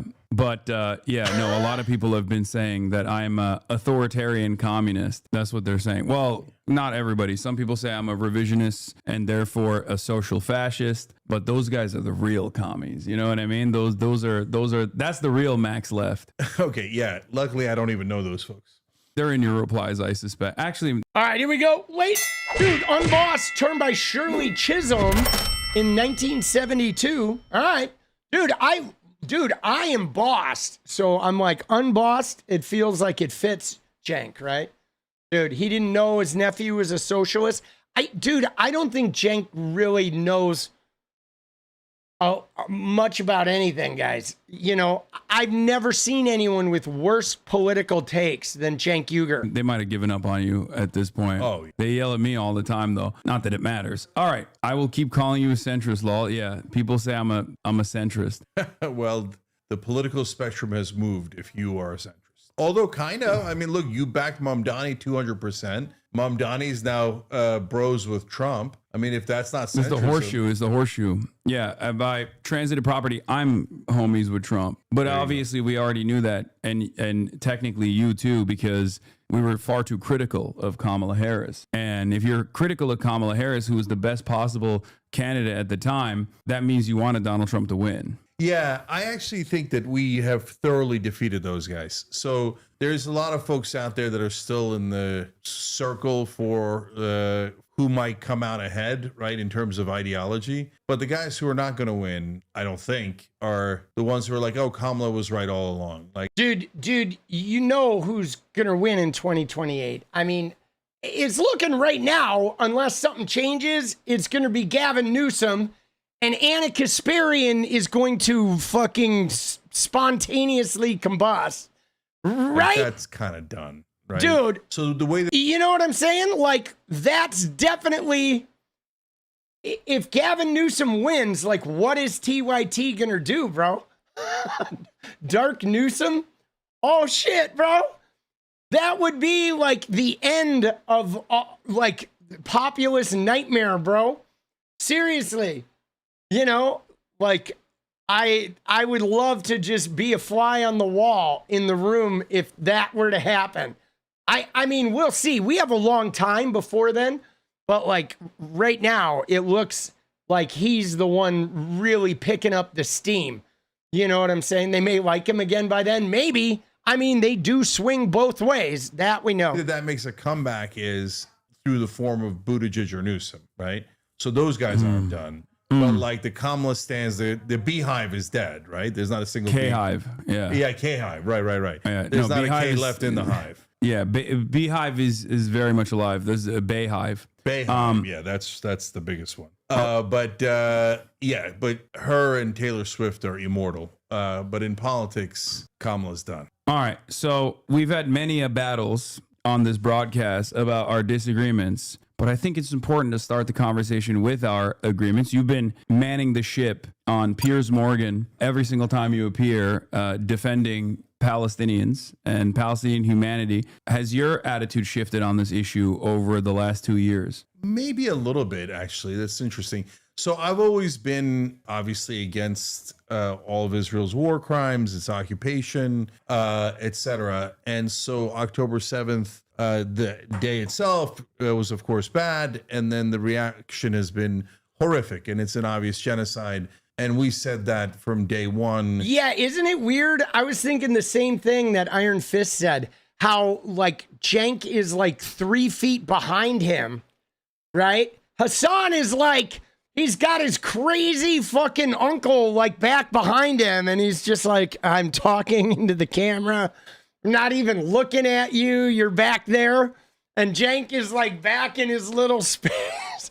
Dude, he is such a stubby little man, right? Oh, fuck, bro. Yeah, you want to find the timestamps? All right. Yeah, find me some timestamps. We're going to skip along. All right, we're going to skip it here. I'm not going to listen to some of this. They are in the same room. Yeah, they're in the same room. And it's just Cenk is like over here, bro.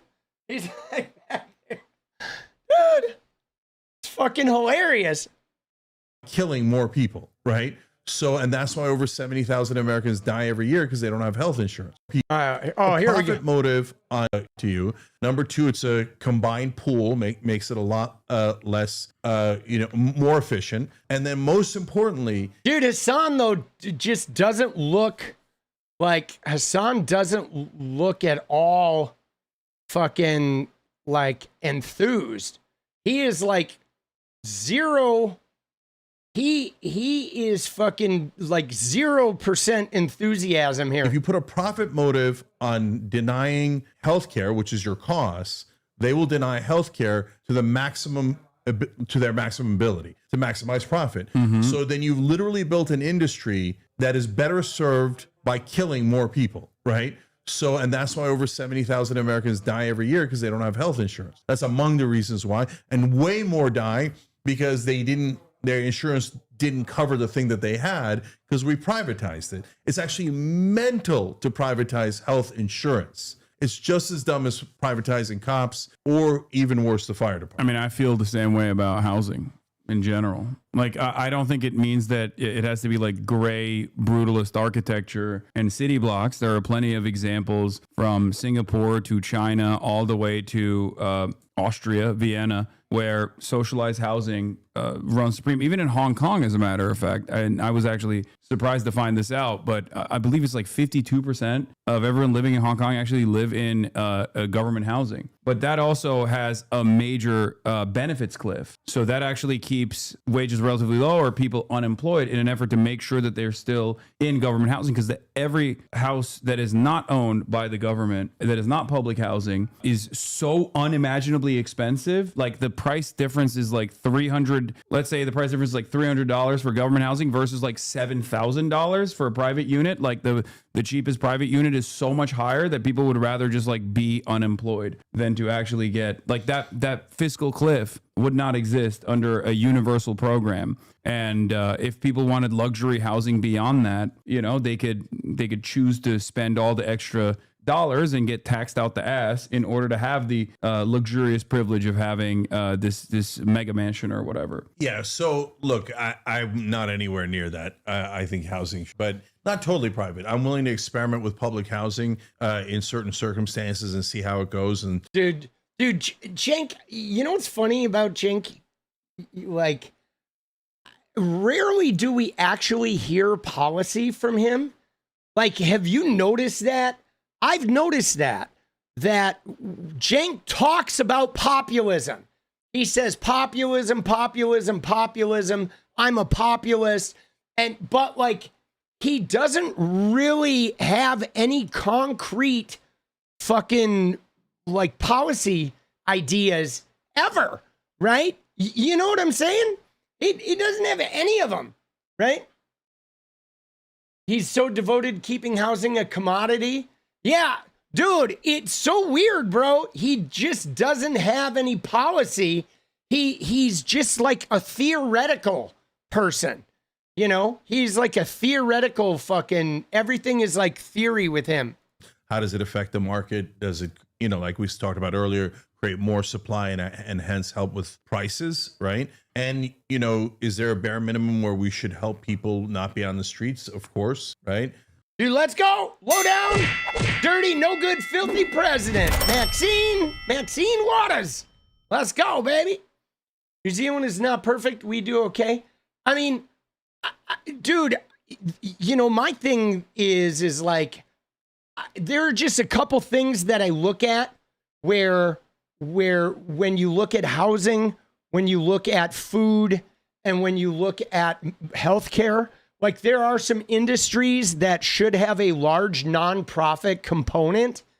You know, I mean, just simply this idea that there be a nonprofit type of housing, whether it's fucking run by the government or community supported, having a large portion of housing be run in a nonprofit minimum where the money is simply going to take care of the property itself, right? Or maybe it's going to take care of the utilities for everyone in the property, so you don't even have to pay for utilities either, right? And then if you want to buy something outside of that realm, it's available to you.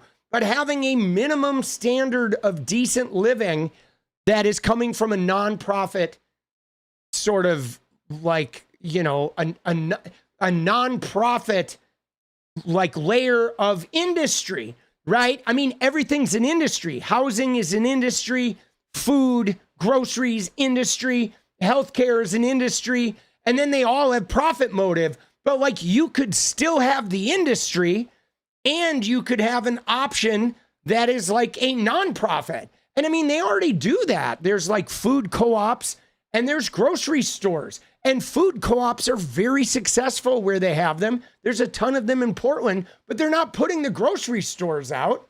You know what I'm saying? 4653. All right, let's look at that. You know what I mean? Like this idea that people act like if you go outside of the purely capitalist industry, it's going to ruin the industry. And it's like, no, you know what I'm saying? That is not true. And all this talk about privatization, like I literally saw somebody on Twitter the other day saying how privatization is good. Privatization is a thing that keeps people competitive and creates good prices. But it's like, dude, capitalism does not do that, guys. Capitalism is like two companies, okay? You go and try to get internet, there's like one or two companies. Cell phones, two companies, right? Fucking social media, three companies. There's literally no competition in capitalism. The minute something's competitive, it gets bought into the already existing corporations. Like capitalism, if anything, allows a minimum number of companies to control the price floor, and then they just keep raising it. You know, there's no competition. I mean, if you had some like nonprofit government-funded organization, right, then you would absolutely have competition with those corporations. People would have to tone their fucking pricing models down. Because now if they were too far, nobody would buy their shit. Let the chatters know Cenk was a Republican. Dude, I thought everybody knew that. I mean, Cenk was a Republican. He got mad at George Bush. He became a progressive, like attack both sides guy until he hitched himself to Bernie. And then after he hitched himself to Bernie and that failed, he kind of became a resentment, like fucking progressive. And which then culminated in him running for Congress and Bernie like retracting his endorsement. Dude, he is a grifter. But I mean, isn't that funny though? Think about that, guys. Cenk Uygur hitched his entire political star to Bernie Sanders. And then ultimately when he ran for Congress, Bernie endorsed him and then retracted it after the incel blogs came out. So Cenk lost MSNBC, Bernie lost the elections, he lost the Bernie endorsement, he lost all his talented people. Like, dude, he literally lost everything. Now all he has is like, you know, his little happy merchant partner, Anish Kasparian, and the occasional appearance on a right-wing show where everybody just kind of makes fun of him and has him just grovel. Dude, he is so bad at politics, dude. He should have stuck to the celebrity camel toes, guys. Let's be honest. Rating celebrity camel toes was like the only thing he was ever good at. And even that, he wasn't good at it because he was good at it. He was good at it because he was so awkward talking about camel toes that it was at least funny to watch. Right? Oh, shit, bro. So to me, what's important is step by step, right? We all got to... Now, this is where we could have the much bigger disagreement. I don't know how you feel about it these days. Step one, throw Ezra Klein in prison. I like that. Step two, question mark. Step three, decommodified housing. I'm joking. Dude, Ezra Klein, I don't know about throwing him in prison, but that guy's a fucking dumb shit, bro. All right? Every time I see an Ezra Klein take, it is like, bro, what the fuck, dude? That guy is so uninformed, bro. Like, what is he, dude? Ezra Klein, if you see this is a joke, okay? I think you are fine. Okay, but now, like, the way more controversial thing is, these days, I think we should unite with the right to defeat the establishment. So, because we can't defeat them on our... And if we unite, we can actually win on Israel. We can... Dude, unite with the right. Dude, it's feeling a little Charlottesville in here. Unite with the right to overthrow the establishment. Like, dude, what the fuck is he talking about? dude, you know what I'm saying? The right is the establishment. Yeah. I mean, well, dude, just this whole, he uses the establishment like the right wing uses woke, bro, where everything that Cenk doesn't like, right, is establishment. Dude, Mamdani hires Rabbi Abby Stein. All right, let's go, dude. Let's fucking go, baby. Dude, I love it. Dude, he also, Lena Khan is working for Mamdani as part of his transition team. Did you see that shit? That shit is amazing, right? Dude, Mamdani's putting all the fucking people together. Dude, unite with the right. Dude, it's hard to listen to this shit. He is obsessed with fucking the right wing. We just kind of won on Epstein files, and we could win. We could even win on paid family leave. We might even be able to win on healthcare, because to your point and to my point, West Virginia and Kentucky, they want healthcare, right? They don't want money in politics. They actually agree with us on almost everything. They're anti-war, anti-corruption. I don't disagree with you. I think the major disagreement that you and I have, to a certain degree, is, and I say this all the time, that you need people. If you want to unite the people, you're gonna have people you disagree with in your movement, no matter what happens. See, this is just it, though. You ready? Right? Is this? You ready? So fucking the thing that I guess the fundamental issue we have with Cenk Uygur and his unite with the right thing is that Cenk Uygur won't unite with the left. So why does he want to unite with the right? You know what I'm saying? Like, somebody explain that to me, because that's the problem. Like, why is a guy who won't unite with his own side and people who agree with 95% of what he believes in, but he will not unite with them, but he figures uniting with these people that believe differently on everything except a small handful of core issues, right? I mean, it does not make any sense right there. Mamdani hires Deborah Lolai to his team. Let's go. All right, Deborah, let's go. Dude, you're marking off all the like non-hetero, like cisgendered people. Dude, so he's building a diverse team is what you're saying? Let's go. Dude, I mean, that should be expected, right? Because when you think about it, New York, like, is incredibly diverse. That was one of the things that my son even pointed out, because he's been to big cities, right? Bryce has been to big cities. He's been to LA, he's been to San Francisco, he's been to Seattle, he's spent time in all those cities. But like, he was like, dude, like New York is so diverse, man. It's crazy. New York is like, literally, guys, if you've never been to New York City, there are many times where you can go like a huge portion of the day, and if you don't go into Manhattan, you might be the only white person within 50 feet for most of the day, right? That's how diverse New York is. You know what I'm saying? It's crazy. Once you get outside of Manhattan, dude, it is like incredibly diverse. And there's a lot of that in LA too. There's like LA has a huge Hispanic population. So you can go to a lot of parts of LA where there's like a minimum of white people. And it's really cool though, because it's like, there's no, I don't know. I think it's good for white people to live in those kinds of environments. I think it like expands your notion of what it is to be, a part of something greater than yourself. You know what I'm saying? Because we don't get enough experience. Like, I think you get way more compassion for what other people go through when you're in that fucking, when you're in those types of environments. You know what I'm saying?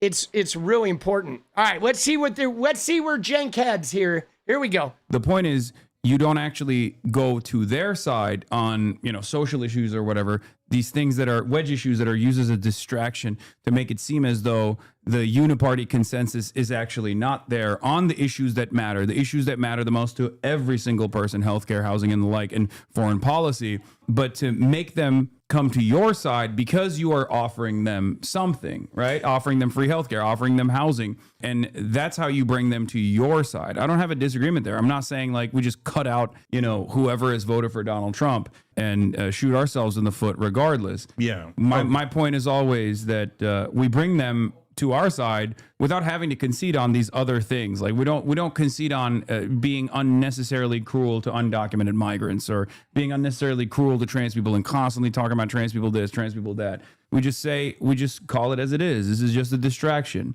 And I think the Trump administration's failures on affordability after winning the election against an administration that came across as old and unable to solve the 1.5 years of negative real wage growth that people experienced under the Biden administration and the inflation crisis that people were experiencing. And then hyper-focusing, which is what the Trump administration did, hyper-focusing on trans issues and things like that, actually present a unique opportunity to show people like, oh, well, guess what? Turns out it wasn't trans people that was making your rent more expensive. Turns out it wasn't a Guatemalan migrant that was the reason for why your healthcare is expensive. And that's what I try to do all the time. So look, maybe it's an issue of timing, but first off, on should they come to us or should we go to them? It's kind of a false framing because since we agree on 70% of issues, neither side actually has to go anywhere. But if you're talking about traditional left-wing policies, that's literally what I've been doing the last 2 years. Dude, where does he come up with the left and the right agree on 70% of the issues? Like, they don't, guys. Because here's the problem. Cenk, hear me out on this, buddy. Here's the problem. Here's why your left-wing, right-wing fantasy is such bullshit. Yeah, he was not listening. He's just waiting to speak. But the problem is this, is like Cenk Uygur, in his mind, whoa, the Republicans in Missouri want health care and the Democrats in Mississippi want health care, so we should come together and get some health care. But here's the problem, Cenk Uygur, is the white Republicans who want, health care. They want health care, but they want to make sure that their tax money doesn't pay for black people to get health care. The Christians who want health care don't want their tax dollars to help the gay people get health care. So you have a little problem with your fantasy populist world where the left and right come together, because the problem isn't that they don't want the same shit. The problem is they don't want us to have the shit. They only want them to have the shit, and they want the rest of us to fucking suffer.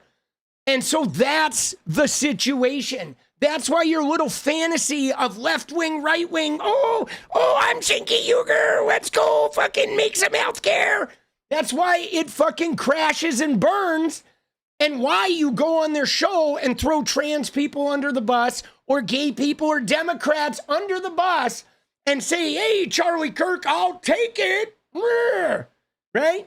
Because you're leaving out that fact is they want it for them, but not for us because we're demons. Okay? All right?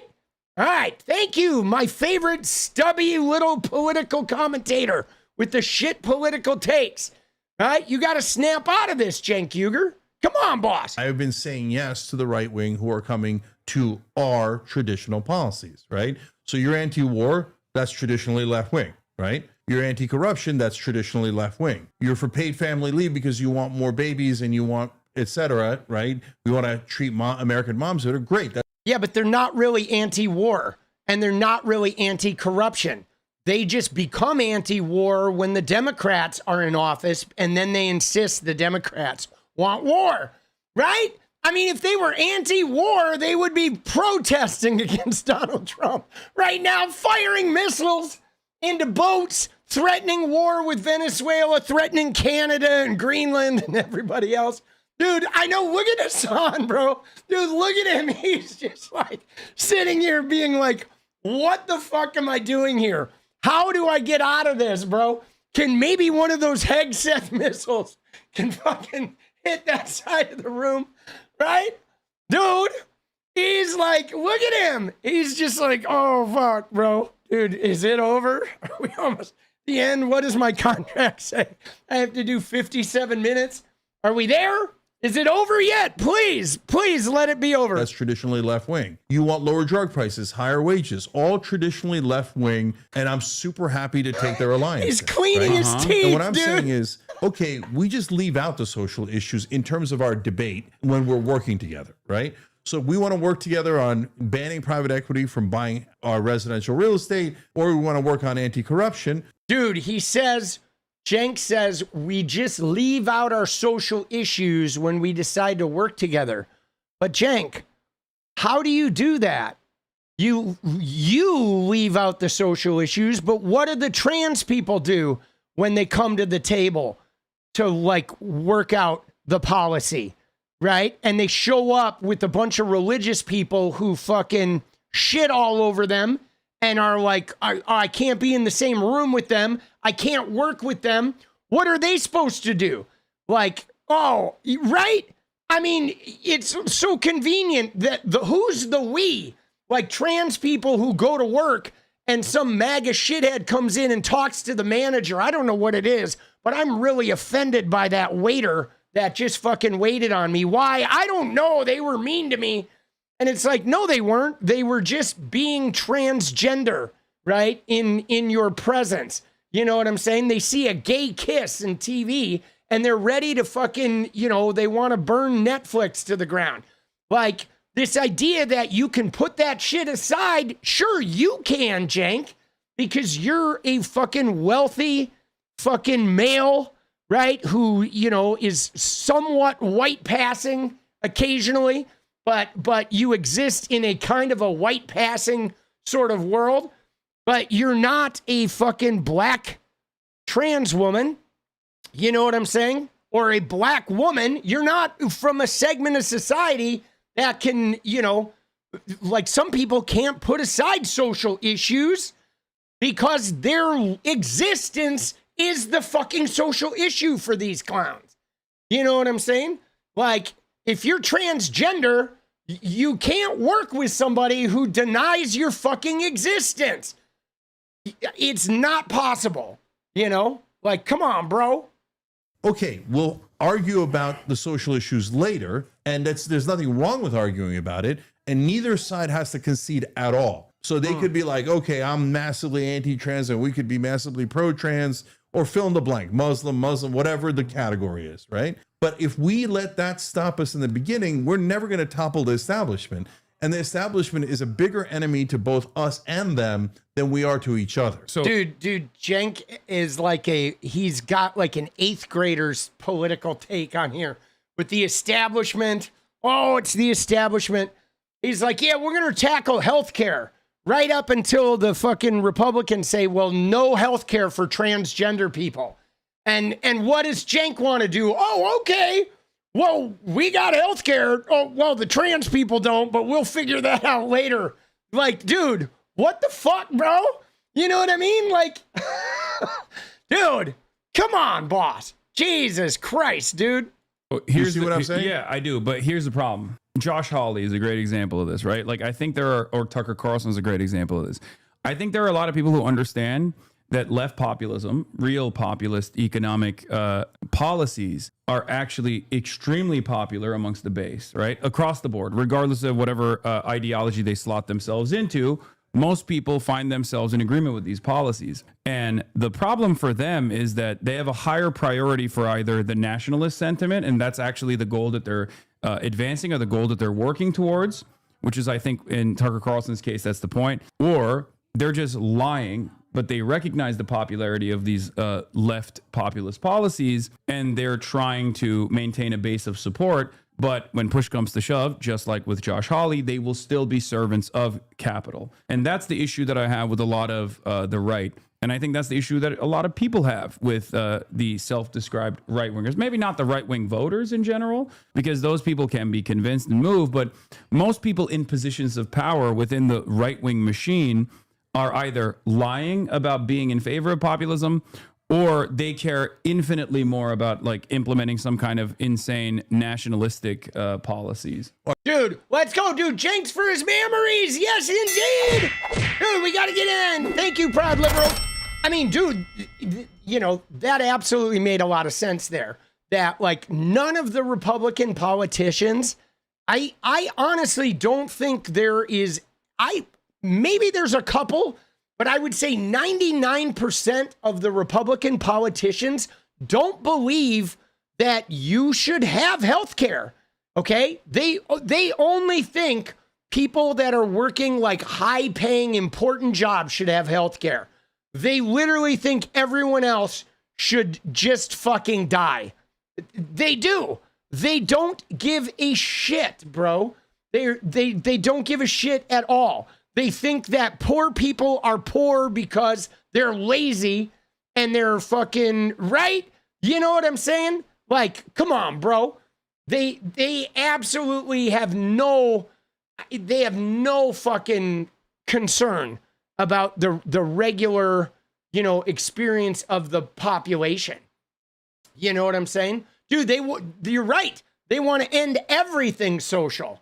Okay? They want no help for poverty, no help for the homeless. They want homelessness criminalized, right? They want no immigrants being able to have jobs or health care.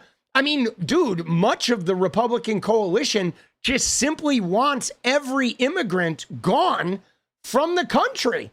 I mean, literally, if you said to them, like, we're going to get rid of all of the immigrants, we're going to ship every immigrant out of America, I bet like 75% of Republicans would be like, all right, you know, they would be like, we're cool with that. They would, dude. They would be totally fine. Like, we are going to arrest every brown person tomorrow. And they'd be like, all right. Unless they had a brown member of their family, in which case they'd say, can we get him like some type of fucking pass? Right? He can stay, but everyone else gone, bro. That's what they want, boss. All right, so let's say 5 different Republicans or right wingers, and give, and I think that'll help clarify the conversation. First of all, I agree with you, and that's the main point I make, is to make a differentiation between the leaders and the voters. Okay, so attack the leaders, politicians, media, no problem, right? That's the game we're in. Don't attack the voters. They actually agree with us on 70% of stuff. Take yes for an answer. Okay. Dude, where does he keep getting that number that Republican voters agree with us on 70% of stuff? Like, he keeps saying that, 70% of stuff. Like, dude, like, what is he talking about? He keeps saying that. He says it over and over and over again. The right-wingers agree with us on 70% of the stuff. And it's like, no, they don't, bro. Yeah, they do not.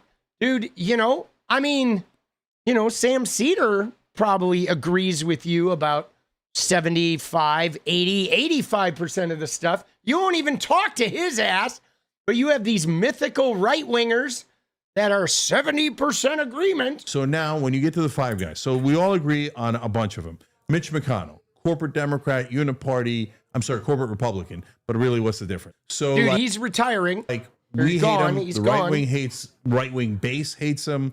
So we're past that, and that used to be our number 1 impediment. Then you get to Steve Bannon. Steve Bannon pretends to be the biggest populist on the right wing, like the godfather of populism in a lot of ways on the right wing. But I'm worried that he's utterly foolish, right? So here he is behind the scenes working with Epstein, doing a fake wall, constantly scheming for power and more power. Like, wait a minute, I thought you were against the elites. And at every turn, it seems like behind the scenes, you're actually helping the elites, and you're using populism as a way to get popular to do your actual agenda. So I'm super worried about Steve Bannon, right? Now you move to Josh Hawley. Josh Hawley's got his foot in in Mitch McConnell's camp, and he's got his foot in populism. Dude, even what fucking Cenk is talking about right here is just, it's like, just like 𝗙ecie𝗶𝗆, dude. he is just talking. He's talking about Mitch McConnell, who doesn't even exist anymore, and Steve Bannon and Josh Hawley, and like, but you're like, why are you even talking about? You know what I'm saying? Like, bro, come on, man. He did actually stop taking corporate PAC money, so he's not 100% full of shit like the other guys, like Ted Cruz, etc. Right? So he's only 50% full of shit now. So that's an improvement. But at the end of the day, he's too attached to the old system. So he's going to side with the McConnells of the world, is my guess. So not that useful, right? So now we're left with two guys that are left: Tucker Carlson, and yeah, I'm going to say the word or the name, Nick Fuentes. Okay. Yeah, no, it's I have dude. Oh, now I see why he's talking about these guys. No, you see what he's doing, guys? Right?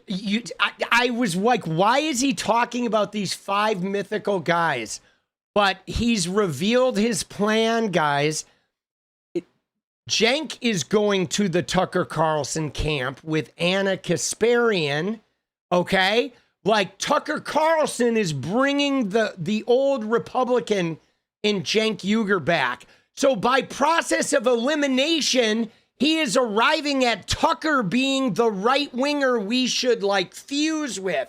And why? Because of Tucker's anti-Semitism, because Tucker hates Israel, right? And that's the only thing, like, Israel is the only thing in the fucking viewfinder. If you look at Cenk Uygur and Anna's viewfinder, it is like Israel blue. That's it. That's all they see these days, to the point of her fucking happy merchant and shit, and him calling people baboons and stuff on fucking podcasts. It is literally the only thing they see. So look at what he just did, though. He was like, wow, Bannon is so extreme. Mitch McConnell is the establishment. Josh Hawley's like kind of Bannon and Mitch McConnell. But then we're left with Tucker and Nick Fuentes. But Nick Fuentes is a Nazi. So, well, Tucker, though, really ain't that bad, right? Dude, he literally just, like, he just paved the way to Tucker Carlson. Bro, oh shit, bro. Dude, that is crazy. Because I'm sorry, the thing about it is Tucker Carlson is a fucking piece of shit. Okay? I don't care if Tucker Carlson says something I agree with, then fine. He says something I agree with, but that is giving him 0% of love from me because he's a fucking piece of shit, bro. He's a Nazi. Stopped censoring that Nick Fuentes mentioned since he's getting profiled by the New York Times, you know? Yeah. So Tucker Carlson, I think, has a shot at actually meaning it. And so I'm not sure that I agree with you. You and I have had a private conversation about this many years ago, and I think I've been vindicated on this. I think I've been vindicated on it, but we can have that conversation in a minute. So to now you go to, we'll come back to Tucker. You go to Fuentes. And so he seemed to be a classic guy who's, to be fair to him, not hiding his Dude, good call there, Natalie. If I agree with Tucker, I question if I'm right just to make sure. Yes. If I agree with Tucker, I double check. But dude, the thing is Tucker's a con, bro. He is a con. Okay. Don't forget, this is the reason why Fox News got $787 million in fines over the election, because Tucker Carlson was conning, even though he knew that he was lying. Okay? He is 100% a fucking con, dude. Tucker Carlson is a wealthy, nepo, silver spoon, right up the ass, fucking wealth baby with multiple homes. He lives in like a basically all white neighborhood in Florida. You know what I'm saying? He is not at all a populist. He couldn't be further from being a populist. He is completely fraudulent. And his only stab at like sounding like a populist is in order to fucking reel people in. Okay? He's trying to reel people in any way possible, dude. Nationalism, right? So he was like, I'm going to come back to Tucker. You go this many years ago, and I think I've been vindicated on this. I think I've been vindicated on it, but we can have that conversation in a minute. So to now you go to, we'll come back to Tucker.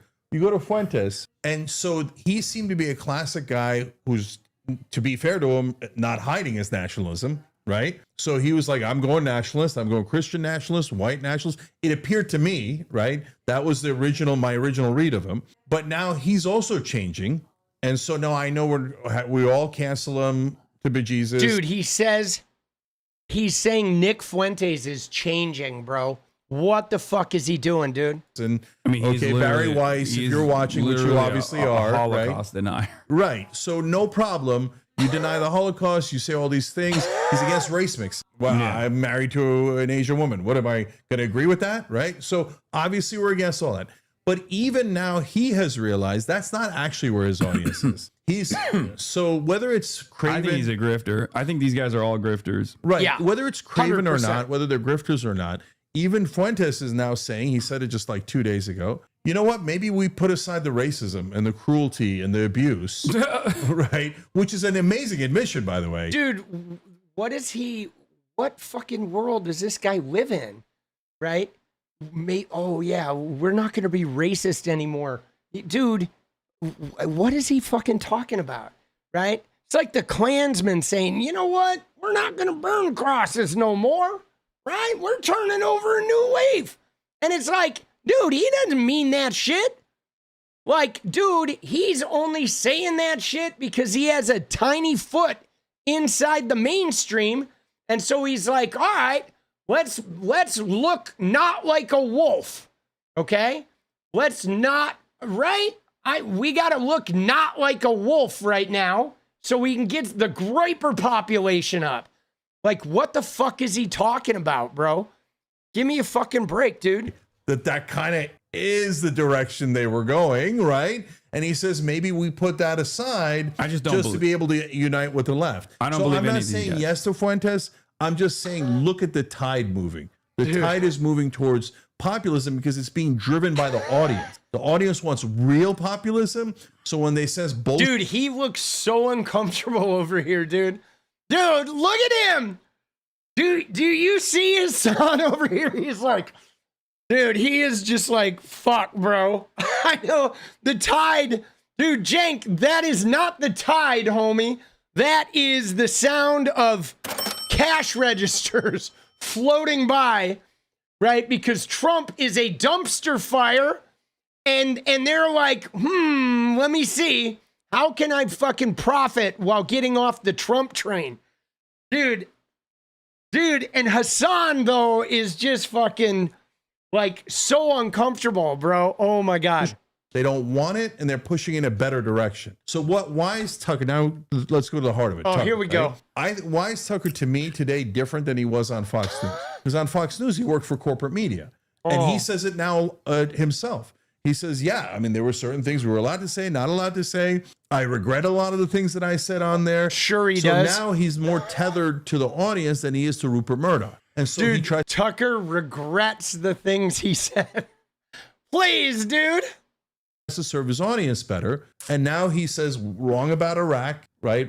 Wrong about war overall, wrong about a bunch of things, right? Mm-hmm. And by the way, have a lot of us on the left said as much as he has about all the things we're wrong about, right? No, I don't say that at all. See? So what my point is, not that he's right and we're wrong or anything along those lines, but he's at least making movements to go towards agreement. You're saying that there's a broader trend line that's moving in the direction of left politics, and that is the reason why the likes of Tucker Carlson are retriangulating their messaging. That's somewhat understandable, but I do think that ultimately, I don't necessarily care for Tucker Carlson personally or Nick Fuentes, but I do care about changing the mindset of their audiences.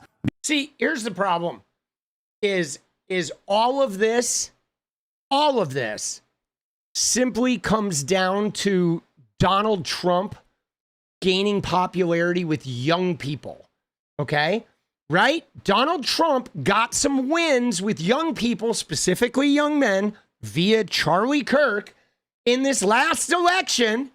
And now everybody like the Tuckers and the fucking Nick Fuentes are like, maybe we can like get some more of those young people, right? And that's what they're trying to do, man. They're trying to do that Andrew Tate shit where they say like one or two agreeable things, they get their fucking tentacles in you, and then they're like, how can we fucking pull some money out of these guys and fucking squeeze them? Dude, because, dude, they are incredible opportunists, and especially now, Trump has failed, okay? The young support instantly turned on Trump. They did. They've turned on him because prices went up. Trump's not doing any of his shit. So now there's this huge void. Trump is going to be gone. Who's going to fill that void? Charlie Kirk is gone. Oh, shit. So now maybe we can go in there and try and like win over some of these young people. Maybe we can go in there and fill that void. Okay. And so then they're just like, let's get in there. Let's fill that void. Oh, yeah. We're going to temper some of our rough edges, and we're going to, you know what I mean? Like, dude, it's such bullshit, though. It is such bullshit. They don't believe in any of that stuff, man. They just don't fucking believe in any of that stuff. They are never, I mean, they are under the weight of religion. And at the end of the day, they think that left-wing people are fucking demons. And what they want to do is they want to get in there and they want to find the left-wing Christians and try to convince them that everybody on the left are demons too. Okay? That's all they're doing. Because I find socially regressive politics to be, and reactionary politics to be a distraction, and that anyone that does that to any degree is inherently reactionary and deliberately doing this because they want to move people's attention and focus away from the material inequities that they are facing and away from steadfast approach to dealing with those problems. That is the reason why it's very easy for me to say all right-wingers in general are grifters, and even that moderation that they're engaging with is them simply reading the room and recognizing that they have to offer some kind of what you call populism, some kind of left-wing material solutions. Let me say two things about some of which do it because they want to maintain their popularity, some of which do it because they have a higher degree of priority for like fomenting nationalistic sentiment, and they think this is the most effective way of doing it. I mean, Adolf Hitler was in charge of the National Socialist Party, right? Because at the time, socialism was a very popular movement. At a time when liberalism was failing, just as it is now, fascist movements were presenting themselves as revolutionary movements or an alternative to socialism that wasn't as scary. In Mussolini's Italy, it was bringing about a synthesis, as he would call it, of socialist sentiment, but also protecting the petite bourgeoisie. Okay, so look, me, you, and maybe whoever it is that we want to assign as the avatar for nationalism. Well, you think it's Tucker, maybe it's Fuentes, maybe it's Megyn Kelly. I don't care, right? My point is, we might all have different agendas for what happens once we get out of the woods, right? Once we break out of the prison, to use a couple of different analogies. But we got to break out of the prison first. And once we break out of the prison, you want to go towards more socialism. Somebody wants to go towards more nationalism. I want to go towards democracy, free markets, etc. Right? So, okay, but first we got to break out of the prison. So if democracy, free markets, that's literally like Cenk wants to go to what we're doing right now, right? Democracy, free markets. What world does Cenk live in, bro? Free markets, right? Free, like 10 companies that have all the resources, bro. Dude, he's just so dumb. He's always talking in such a theoretical way that is so detached from reality, right? Everything is like got some easy label. I'm surprised there. I was expecting him to just say populism because he uses the word populism like the right wing uses woke, except everything that he agrees with is populism. But he said democracy and free markets, right? Like, dude, it's so funny, bro. It is, in the end, oh, we got to break out of the prison first. Okay, well, what prison would that be, Cenk? Would that prison be like the prison of you, like, not choosing a side so you can grift equal opportunity from both fucking camps? And so you can, at a moment's notice, turn your politics to lean in whatever direction is popular so you can fucking make a little bit of that money, right? You know what I'm saying? Like, I mean, really, what exactly do you fucking believe in here? Or what vision for the future are you know, is Polymarket Studios currently fucking undertaking? But that's it. He wants to be able to be flexible to fucking, right? Like, oh, no matter which way it leans, right? Oh shit. Dude, yeah, no plans. No. He just wants to be able to fucking be like, you know, those things at the gas station or whatever, that those things that have air in them, the tall, skinny, like blowing fucking whatever they're called, dude. You know, those things that are like stick figures that have fans in them. Like, Cenk wants to be one of those things, right? That can just like, oh, I'm going to hang out with the right wingers. I'm going to go over here and fucking, oh, wait, no, Sam Cedar's over there. I'm never going over there, right? Because Sam's the grifter, right? That guy who just holds true to his personal beliefs against all odds is clearly the grifter of the bunch. You say to me, hey, let's say take Tucker. He has a hidden agenda and it's nationalism. And he's not even hidden. Yeah. Okay, whatever. And he'll say to you, and you don't, to be fair to you, you don't hide that your North Star is more socialism, right? Yeah, because there's a difference between those two concepts. Yeah, I get it. One is good. The other is an incredibly deadly, self-defeating, suicidal ideology. Yeah, I don't love socialism. And again, it depends on what we mean. If we mean Northern Dude, Cenk follows that up. Dude, oh my God, dude. Hassan just like leveled the Tucker nationalism, and Cenk's like, I don't love socialism. Like, what don't you love about socialism, Cenk? Like, come on, bro. Seriously. What don't you love?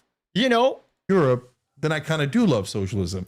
If we mean like Venezuela, then no, I don't love socialism. Yeah, and I get it. I don't want to get into that. Socialism is an economic organization of socialism is a different organization of the economy. Venezuela and Norway actually have not even comparable degrees of socialization or nationalization. Norway actually has a higher degree of nationalization. This entire extraction industry is nationalized, as opposed to Venezuela that has a lower degree of socialization. Yeah, like naturalizing your oil reserves, by the way, is a super interesting idea. So that's what I'm saying. No, but that's like the difference there is, of course, the way that the capitalist hegemonic superpowers have treated these countries.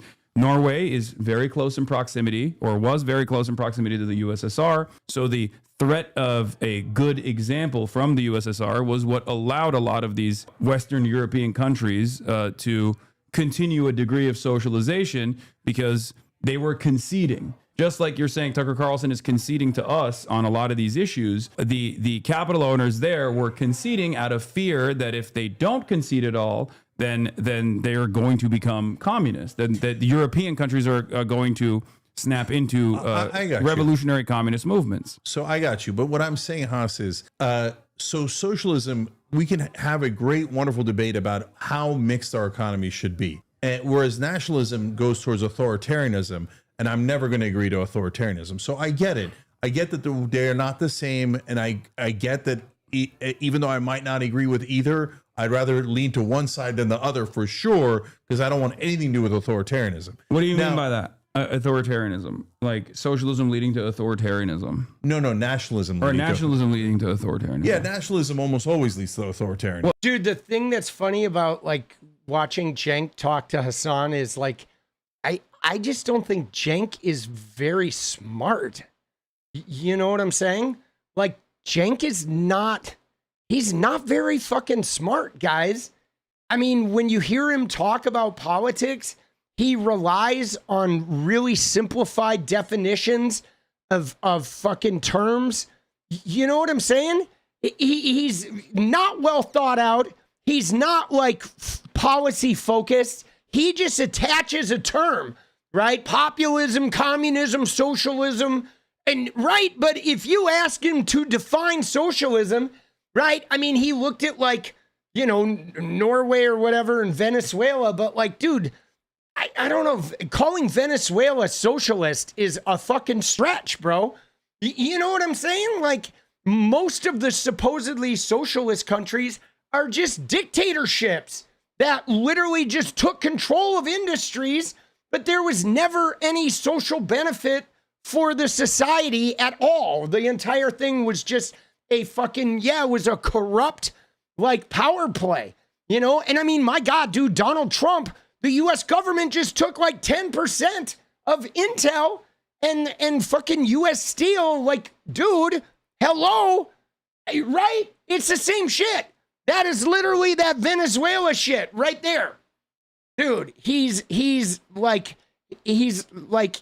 Joe Rogan, you know, right?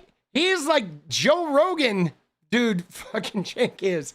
Dude, he has that Rogan, like, that numbering, you know. Well, it's because you have to eradicate, like, nationalism or fascism has a in-group, out-group dynamic, and there are inalienable characteristics that must be excised forcibly from society. So, of course, that is the reason why it has to be violent. That's why I'm never going to agree with nationalism. That's why I'm saying, that's why I'm on the left. Yeah. So I'm closer to you than I am to a nationalist by a lot, right? Because nationalism is, you're right, is either white or Christian, or, by the way, it could be in a different country, Muslim or Jewish or black, whatever. But it's nationalism is exclusionary by definition. Non-white nationalist movements have usually been, in the global South, or at least historically, have been liberation movements in general, like Pan-Arabic nationalism, Pan-African nationalism. These are not the same as like the nationalism that you see in nationalism is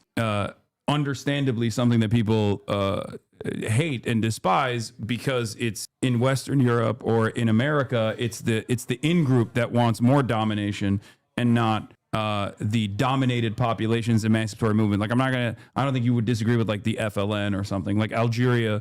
The decolonial initiatives in Algeria would be considered nationalistic until they take over, right? So, like, if they went, so whoever's in power, it's past super that point, easy. you have a nation state, right? Exactly. Yeah, whoever's in power, if they're the majority and they do exclusionary nationalism, then obviously I'm going to be against it because I'm inclusive, not exclusive.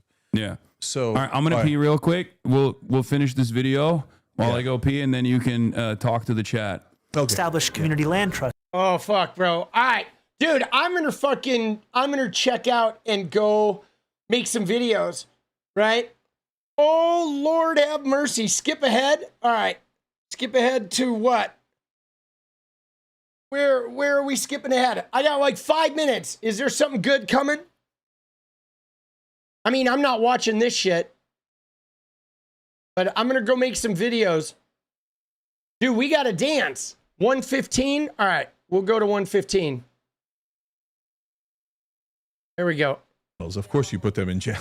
Like, what, the white collar criminals are still criminals. That's the reason but that's not a concentration camp. That's just enforcing the law. I mean, yeah. So, okay. So look, because you're both so worried about communism and fascism, it's preventing you from working together to topple your actual immediate present threat, which is the establishment, which is going to wind. Dude, who's he talking about? Working together? Hold on. Yeah, no, dance party's coming up. But who is he talking about here about preventing you from working together? I think but one, in your hypothetical, one is literally criminals. Of course, you put them in jail. Like, what, the white collar criminals are still criminals. That's the reason but why. That's not a concentration camp. Tucker? That's just enforcing the law. I mean, yeah. So, okay. So look, because you're both so worried about communism and fascism, it's preventing you from working together to topple your actual immediate present threat, which is the establishment, which is going to wind up in fascism anyway. So, Mike, let's topple them first, get rid of the most immediate fascist threat, and team up with populism. So if you put a gun to my head, I'm not saying I'm going to vote for Tucker, period. No, I'm going to vote for someone on the left. Dude, he is going to vote for Tucker, bro. Like, who is he kidding, boss? He is not voting for anyone on the left, bro. Dude, he is so full of Schmidt. It's not even funny, dude. He and Anna are so deep in Tucker Carlson that Tucker thinks he's getting attacked by more demons, bro. They are so far up there. Dude, he's going to vote for someone on the left. Who are you voting for, Jenky? Gavin Newsom? Right? You and Anna are going to phone bank for Gavin Newsom. The people will just be, It's like, excuse me. Like, are you're phone banking me? Who's that guy screaming in the background? Dude, that's fucking Cenk Uyghur, right? Dude, Jill Stein. A left-wing populist. But gun to my head, Tucker or Rubio or Ted Cruz, that's not close. I'll take my chances with Tucker over Rubio and Cruz, which is certain oppression and disgusting and also nationalist and the worst of the abuses and corporatists and dude, Rubio, Cruz, and Tucker, there is no fucking difference between those three guys. And in fact, seriously, in fact, if I had to choose, if you're fucked, you have to pick one of the three, I'd probably take Ted Cruz because he would be the most ineffectual, right? He would be so enamored with being president that he wouldn't accomplish anything. He'd be like a mini Trump that you could just fuck over repeatedly. If I had to pick one of the three, because he is the biggest fucking loser. Dude, nightmare rotation for sure. But dude, for him, he's like, dude, he's talking, but there's no difference. They're all three of them are fucking degenerate bottom feeders, right? The only person of those three is Ted Cruz is the biggest loser that nobody likes. And so his administration would just get obstructed the whole time. But like, what is he doing, dude? I mean, this whole thing has been a Tucker, like, dude, Cenk is on the I'm supporting Tucker bandwagon. Just every terrible thing that you could imagine. I don't want the status quo. I mean, I think voting for Tucker over Marco Rubio, who would inevitably yield Tucker as the final evolution of fascism, is basically jumping on the fascist line and no, cutting. You're making you're going enormous. I think Tucker Carlson is more of I think Tucker Carlson is more of a principled fascist than even Marco Rubio is. Marco Rubio is an establishment Republican that is responsible for unimaginable amounts of violence all around the world. Who wants to start the war in Venezuela? Rubio does, not Tucker. I agree. Who's more pro-war? Tucker Carlson, no question. Tucker Carlson, outside of the confines of establishment media, now says he doesn't want a war with Venezuela. I agree with you. Except when he had a crumb of power, when he was within the confines of mainstream media, Tucker Carlson was still very much in favor of all the wars. What makes you think that when he has a crumb of power, he's not going to snap back into being a wonderful servant of the same capital-owning masters, the military-industrial complex that is demanding war with Venezuela or Exxon? Yeah, exactly. Dude, Tucker's only saying he's anti-war because he's getting a whiff of it being popular. And Chevron and numerous other industries of extraction that want to take as much of the Venezuelan oil as possible without any sort of government intervention. So he would do the same exact thing and be also worse when it comes to even, and this is not even an argument for Marco Rubio, both, like I said, instead, but they're both the same side of the evil fascist coin. One is just more ideologically grounded in fascism, I think, and that is Tucker Carlson.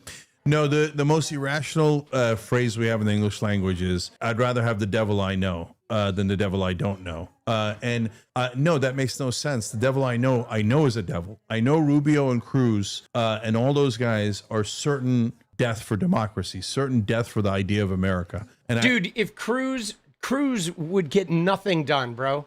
Dude, Cruz would be the worst. I mean, he's never going to be president. There's no fucking way he could ever win. But like, dude, Ted Cruz would be like the Republican Jimmy Carter boss. He would get fucking jacked, right? Dude, he's so funny, bro. And we have to get off that road as soon as possible. So, and you are making a whole heap of assumptions about Tucker and MTG. Hold on, maybe you're right, and maybe you're not right. The difference between Tucker Carlson and Nick Fuentes is that Tucker Carlson is much more media trained after doing media for as long as Nick Fuentes has been alive. So he knows what not to say. That's it. That's the big difference. All I right, think. that's your assumption. But for me, he I is have to partner with populists on the right. Okay. Otherwise, we will never, ever, ever defeat the establishment, and we'll both be defeated by them, and they'll laugh their ass off at us. Right? Dude, Cenk and his little establishment sales pitch. Dude, it's kind of pathetic, right? I mean, it's kind of pathetic. He's like, oh, we got to work with Tucker.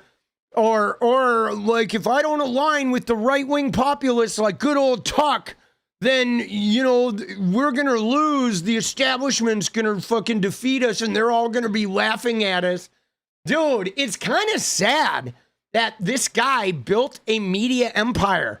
Dude, he literally built a fucking media empire, like, and 10 years ago, 15 years ago, this guy built a fucking media empire, and he has literally just destroyed it. He has like burned it to the ground, boss. Right. So what form does that partnership take? I don't know. Again, I don't necessarily care about Tucker in general, but I do care about his audience, and I think that he is leading them. I guess in some ways he's leading them in an anti-Israel slant, which is good. Yes, very much so. And whenever he leans into left populist sentiment, that's a good thing that his audience is like, oh, I actually do agree with that. That is good. However, I think he's doing that to win favor with people like yourself and many others who are in the margins who go, why am I not hearing this from any liberal in mainstream media? Why am I only hearing this from Tucker Carlson? I kind of like him, but I think his ultimate ambition is not that dissimilar from whatever the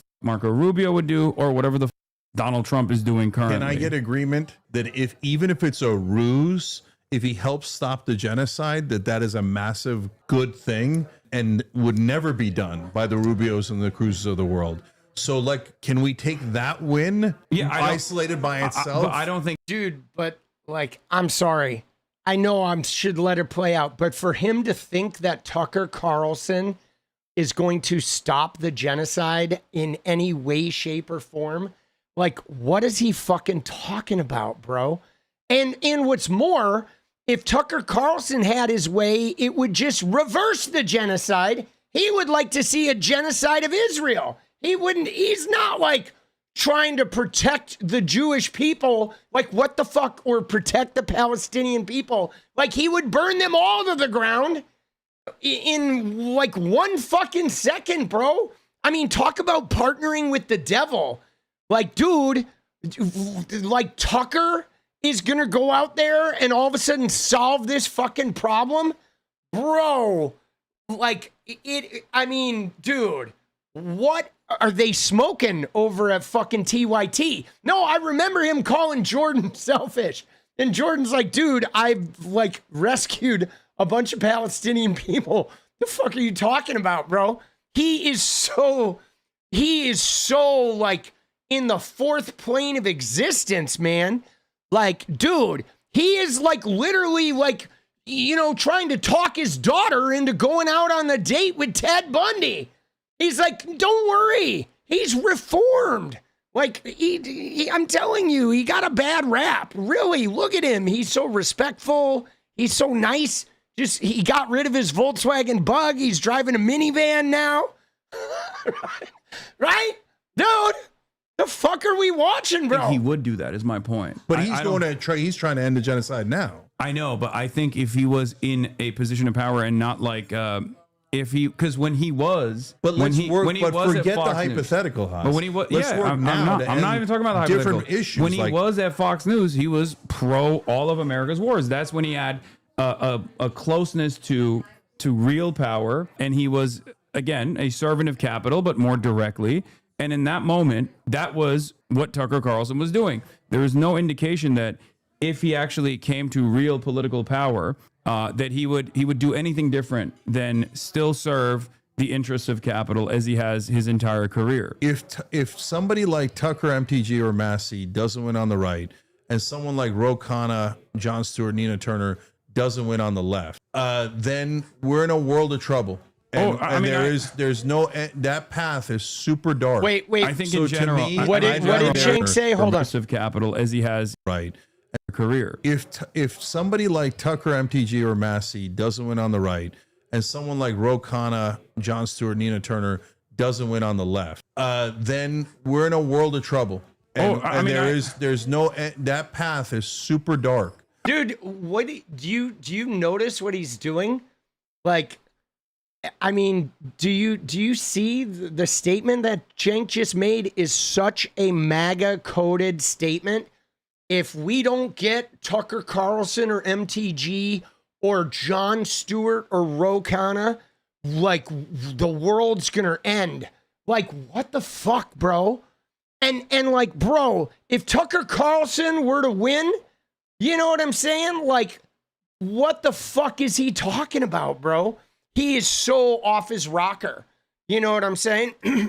He is off his fucking rocker. I think So in general, to me, I think I'd in general, rather take populists on both sides and see which. I mean, the perfect dream is populists on both sides. Okay, but and Donald let's Trump- go to an election but Donald and Trump- see if the country wants to go you're, populist left you're or right. literally, you are relitigating. But Trump is an obvious fake populist. Okay, but that's Like, my that's the point. most- Dude, they are obvious fake populists too, Cenk. He Obvious didn't thing in run the as an world. obvious fake populist. He ran as a real populist. I got you. And that's but my Trump point. didn't do anything that. So, like, for example, right now, Tucker says, end the genocide, end the funding of Israel. Dude, Cenk doesn't even have an audience. Right now, Cenk's audience is people who look at him and are like, what the fuck is wrong with this dude? That's what Cenk's audience is right now. Is people who are like, what the fuck is wrong with this guy, bro? That's it. Oh my God, dude. He's so gullible, dude. Trump never did anything real I like know, that. except Tucker is saying that because he is no longer in the same rooms as he once used to be. Good, wonderful. He's not in those rooms I know, anymore. but if he were Is to it actually possible he secure changed? power, I don't think he actually had a genuine change of heart. I don't believe that at all. But it doesn't even matter Not to a me whether he chance. had a genuine change of heart. I care about his output because he's a media figure. And on that front, I'm glad that he is anti-Israel. Okay. Having said that, I think that the real reason why he's doing that is because he has to read the room, and he no longer has a higher priority of being a servant of capital, at least for now, until he gets to a position of power, at which point I think he would still advance the same exact agenda that Donald Trump did. Donald Trump came in with the Dude, Tucker Carlson would advance an agenda that benefited the wealthy people. 100%. 100%. There is no doubt in my mind. Are you shitting me? It would benefit wealthy people, and it would try to fuck over the LGBTQ immigrants, everybody who is not white. And boom, there you go. All right, dude, that's it. 100%. exact same sentiment. you Adjusted to think the Tucker's going to work for Israel like Trump is? Absolutely. No way. I do think if Tucker Carlson. Oh, that is the very last thing I think Tucker Bernie Carlson Sanders would also not be an anti-imperialist if he came into a position of power. I think as it stands currently, without external pressure mechanisms that make it a non-starter, and that's changing in this. Oh, dude, I have to give Hassan props there. Dude, he even acknowledged, like, about Bernie right there. Oh, shit. Oh, shit, dude. Yeah. Dude, Cenk, though. How deep is Cenk in the Tucker? Like, this whole show has been Cenk Uygur trying to sell Tucker, bro. Dude, no, he's not wrong. I mean, the reality is like, there's right now, it's like you know what I'm saying? It's like if the whole body is one thing, you can't cut the head off and put a different head on there and the whole body changes. Like, you have to change the body. Environment is changing dramatically right now. You are never going to have a real anti-imperialist figure, a real like anti-Israel figure that is capable of decoupling America from But Israel. Haas, when I said that the right wing might come towards us on Israel, people said, you're nuts. That's not going to happen. And it did happen.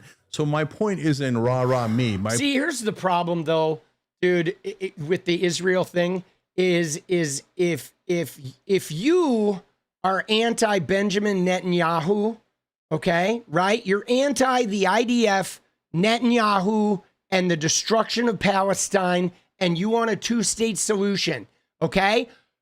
That is great. However, you can't work with the people who are anti-Israel because they deny the Holocaust and they hate Jews. All right. Right? Like, you're not going to be able to partner with them in any way, shape, or form. So a lot of the right wingers that are anti-Israel are not anti-Israel because they're trying to save the Palestinians. They're just anti-Israel in the same way that they're anti-fucking Palestinian and anti-Arab and anti-black and anti-immigrant and anti-Hispanic. And so this idea, though, that you can join forces with them and is stupid, okay? It's stupid. It is fucking so clueless, right? You know what I'm saying? Because ultimately, what Hassan is saying is Tucker Carlson would continue probably being anti-Semitic like he is, but he would partner with the government of Israel because it would benefit him politically and financially. And right, because he doesn't really have an issue with the government of Israel. He has an issue with Jews. You know, it's like, it's so dumb, bro. He is like so, you know what I'm saying? He is so fucking like, I don't know where he comes up with this shit, bro. I mean, he is like blinded by his fucking Israel shit, where he just is like missing the forest for the Point trees. is, maybe we should be a little bit more open. Maybe it could happen on another issue and another issue, and maybe we can work together to actually end the funding of Israel. But I think those people are coming to terms with this because of the endless amounts of pressure from the wokes that were jailed under the Biden administration. 3,500 student protesters were thrown in jail for protesting against Israel, for example. It's the wokes that are unironically carrying this conversation, paired up with a barrage of pain and violence that people actually saw all over their social media feeds. And that is the reason why a lot of people inevitably came to that conclusion and realized that, paired up with Israel's arrogance as well, and endless demands for control and endless demands for fealty. But ultimately, like I said, that was an external pressure point that actually caused a lot of people, a lot of voters, to finally come to that conclusion as well.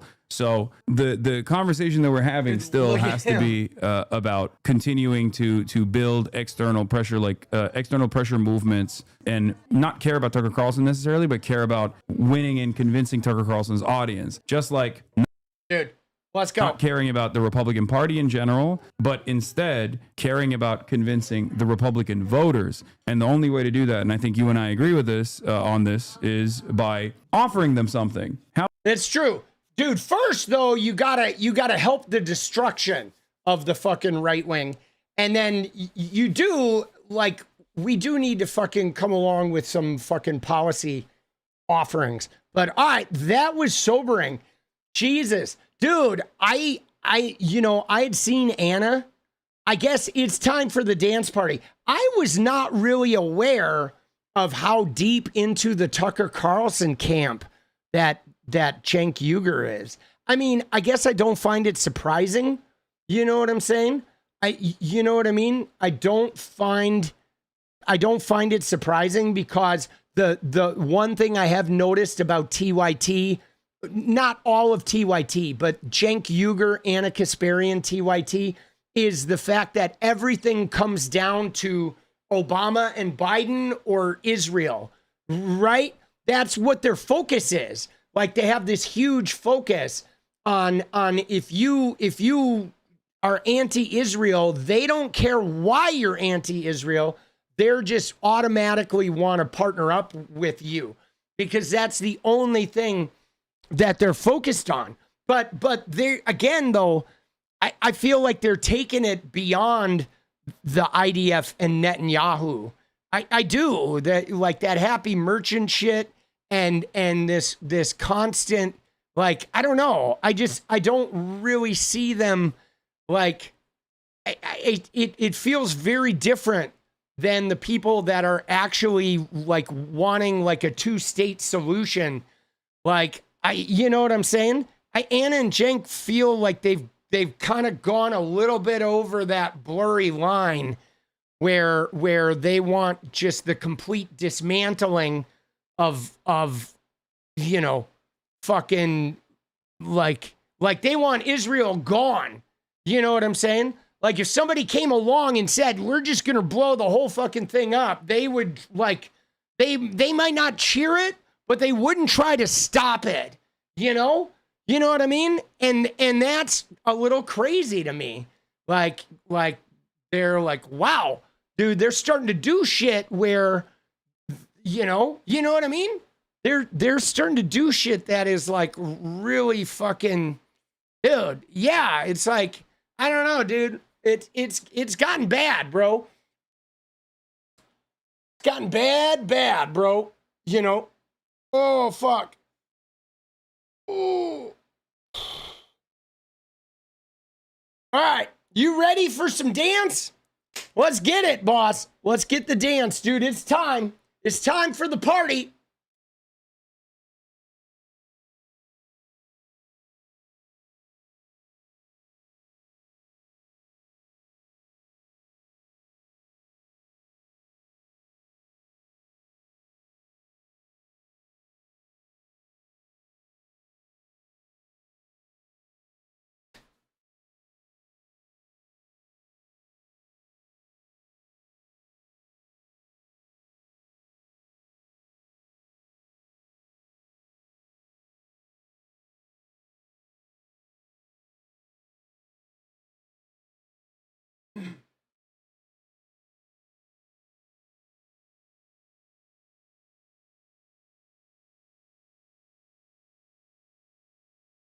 Oh shit, baby. Dude, you notice the only people Cenk talked about was Rubio, Tucker, and fucking Dweeb. Dude, that's funny, bro. Dweeb. Dude, like even him talking about those candidates, right? Tucker, Marco Rubio, and Ted Cruz, like Ted Cruz is not at all a fucking legitimate, like Ted Cruz would never, even if there was no other candidate, I'm not sure if Ted Cruz would win the election, right? I feel like if Ted Cruz ran for president against no opponent, I feel like the write-ins would fucking actually win, boss. Like, let's be real. How did he even include him in the conversation? Like, you know what I mean? He's just like, his fantasy world is so far out of reality, you know? Yeah, I know, Nina Turner. Dude, he had Nina Turner. So funny. All right, dude, everybody stretch.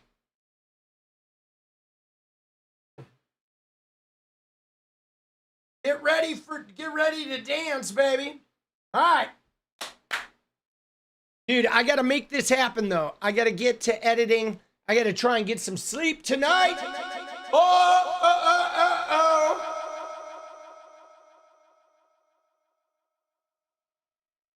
Oh, dude, yeah, nobody's... Dude, Ted Cruz's own daughter wouldn't fucking vote for him. Who are we kidding, dude? Who are we kidding? All right, you ready? Let's go, baby! Let's get it! Time to go, boss. Time for a little deja vu. Let's get it! Oh!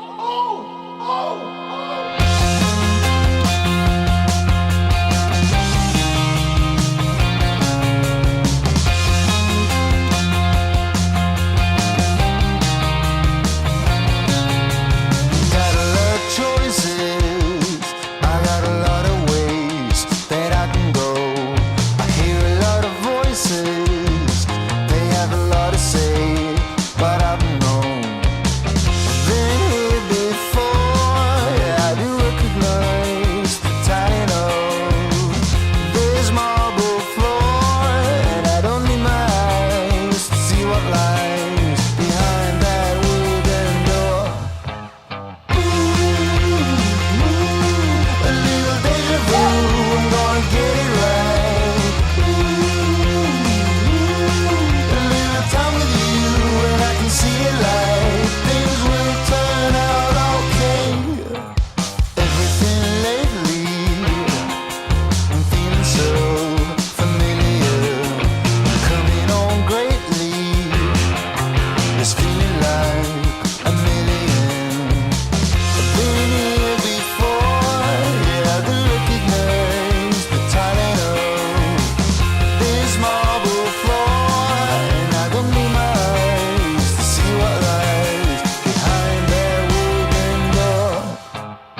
just a bit holy, notion that I will make it out somehow.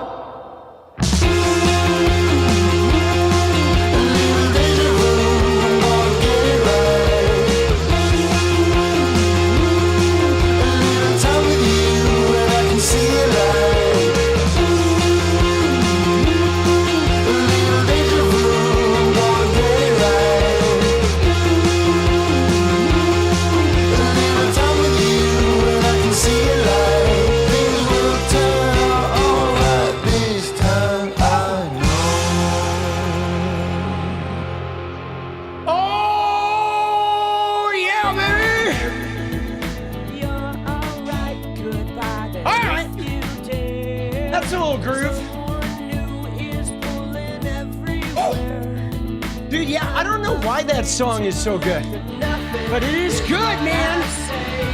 But, all right, dude, thank you guys for incredible support. Keeler dropping all those memberships. Everybody fucking donated tonight. A couple of you dropping those big fucking donos, dude. Thank you guys so much. Let's go. All right, I appreciate you guys. Take care of the head. Holy shit, we gotta, I know today was kind of like, felt like a slow news cycle, but like, goddamn, bro, we got a lot of fight left. I'm gonna go make some videos. I will see you tomorrow. All right, take care. Yeah, love you. Good night.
Is what I say.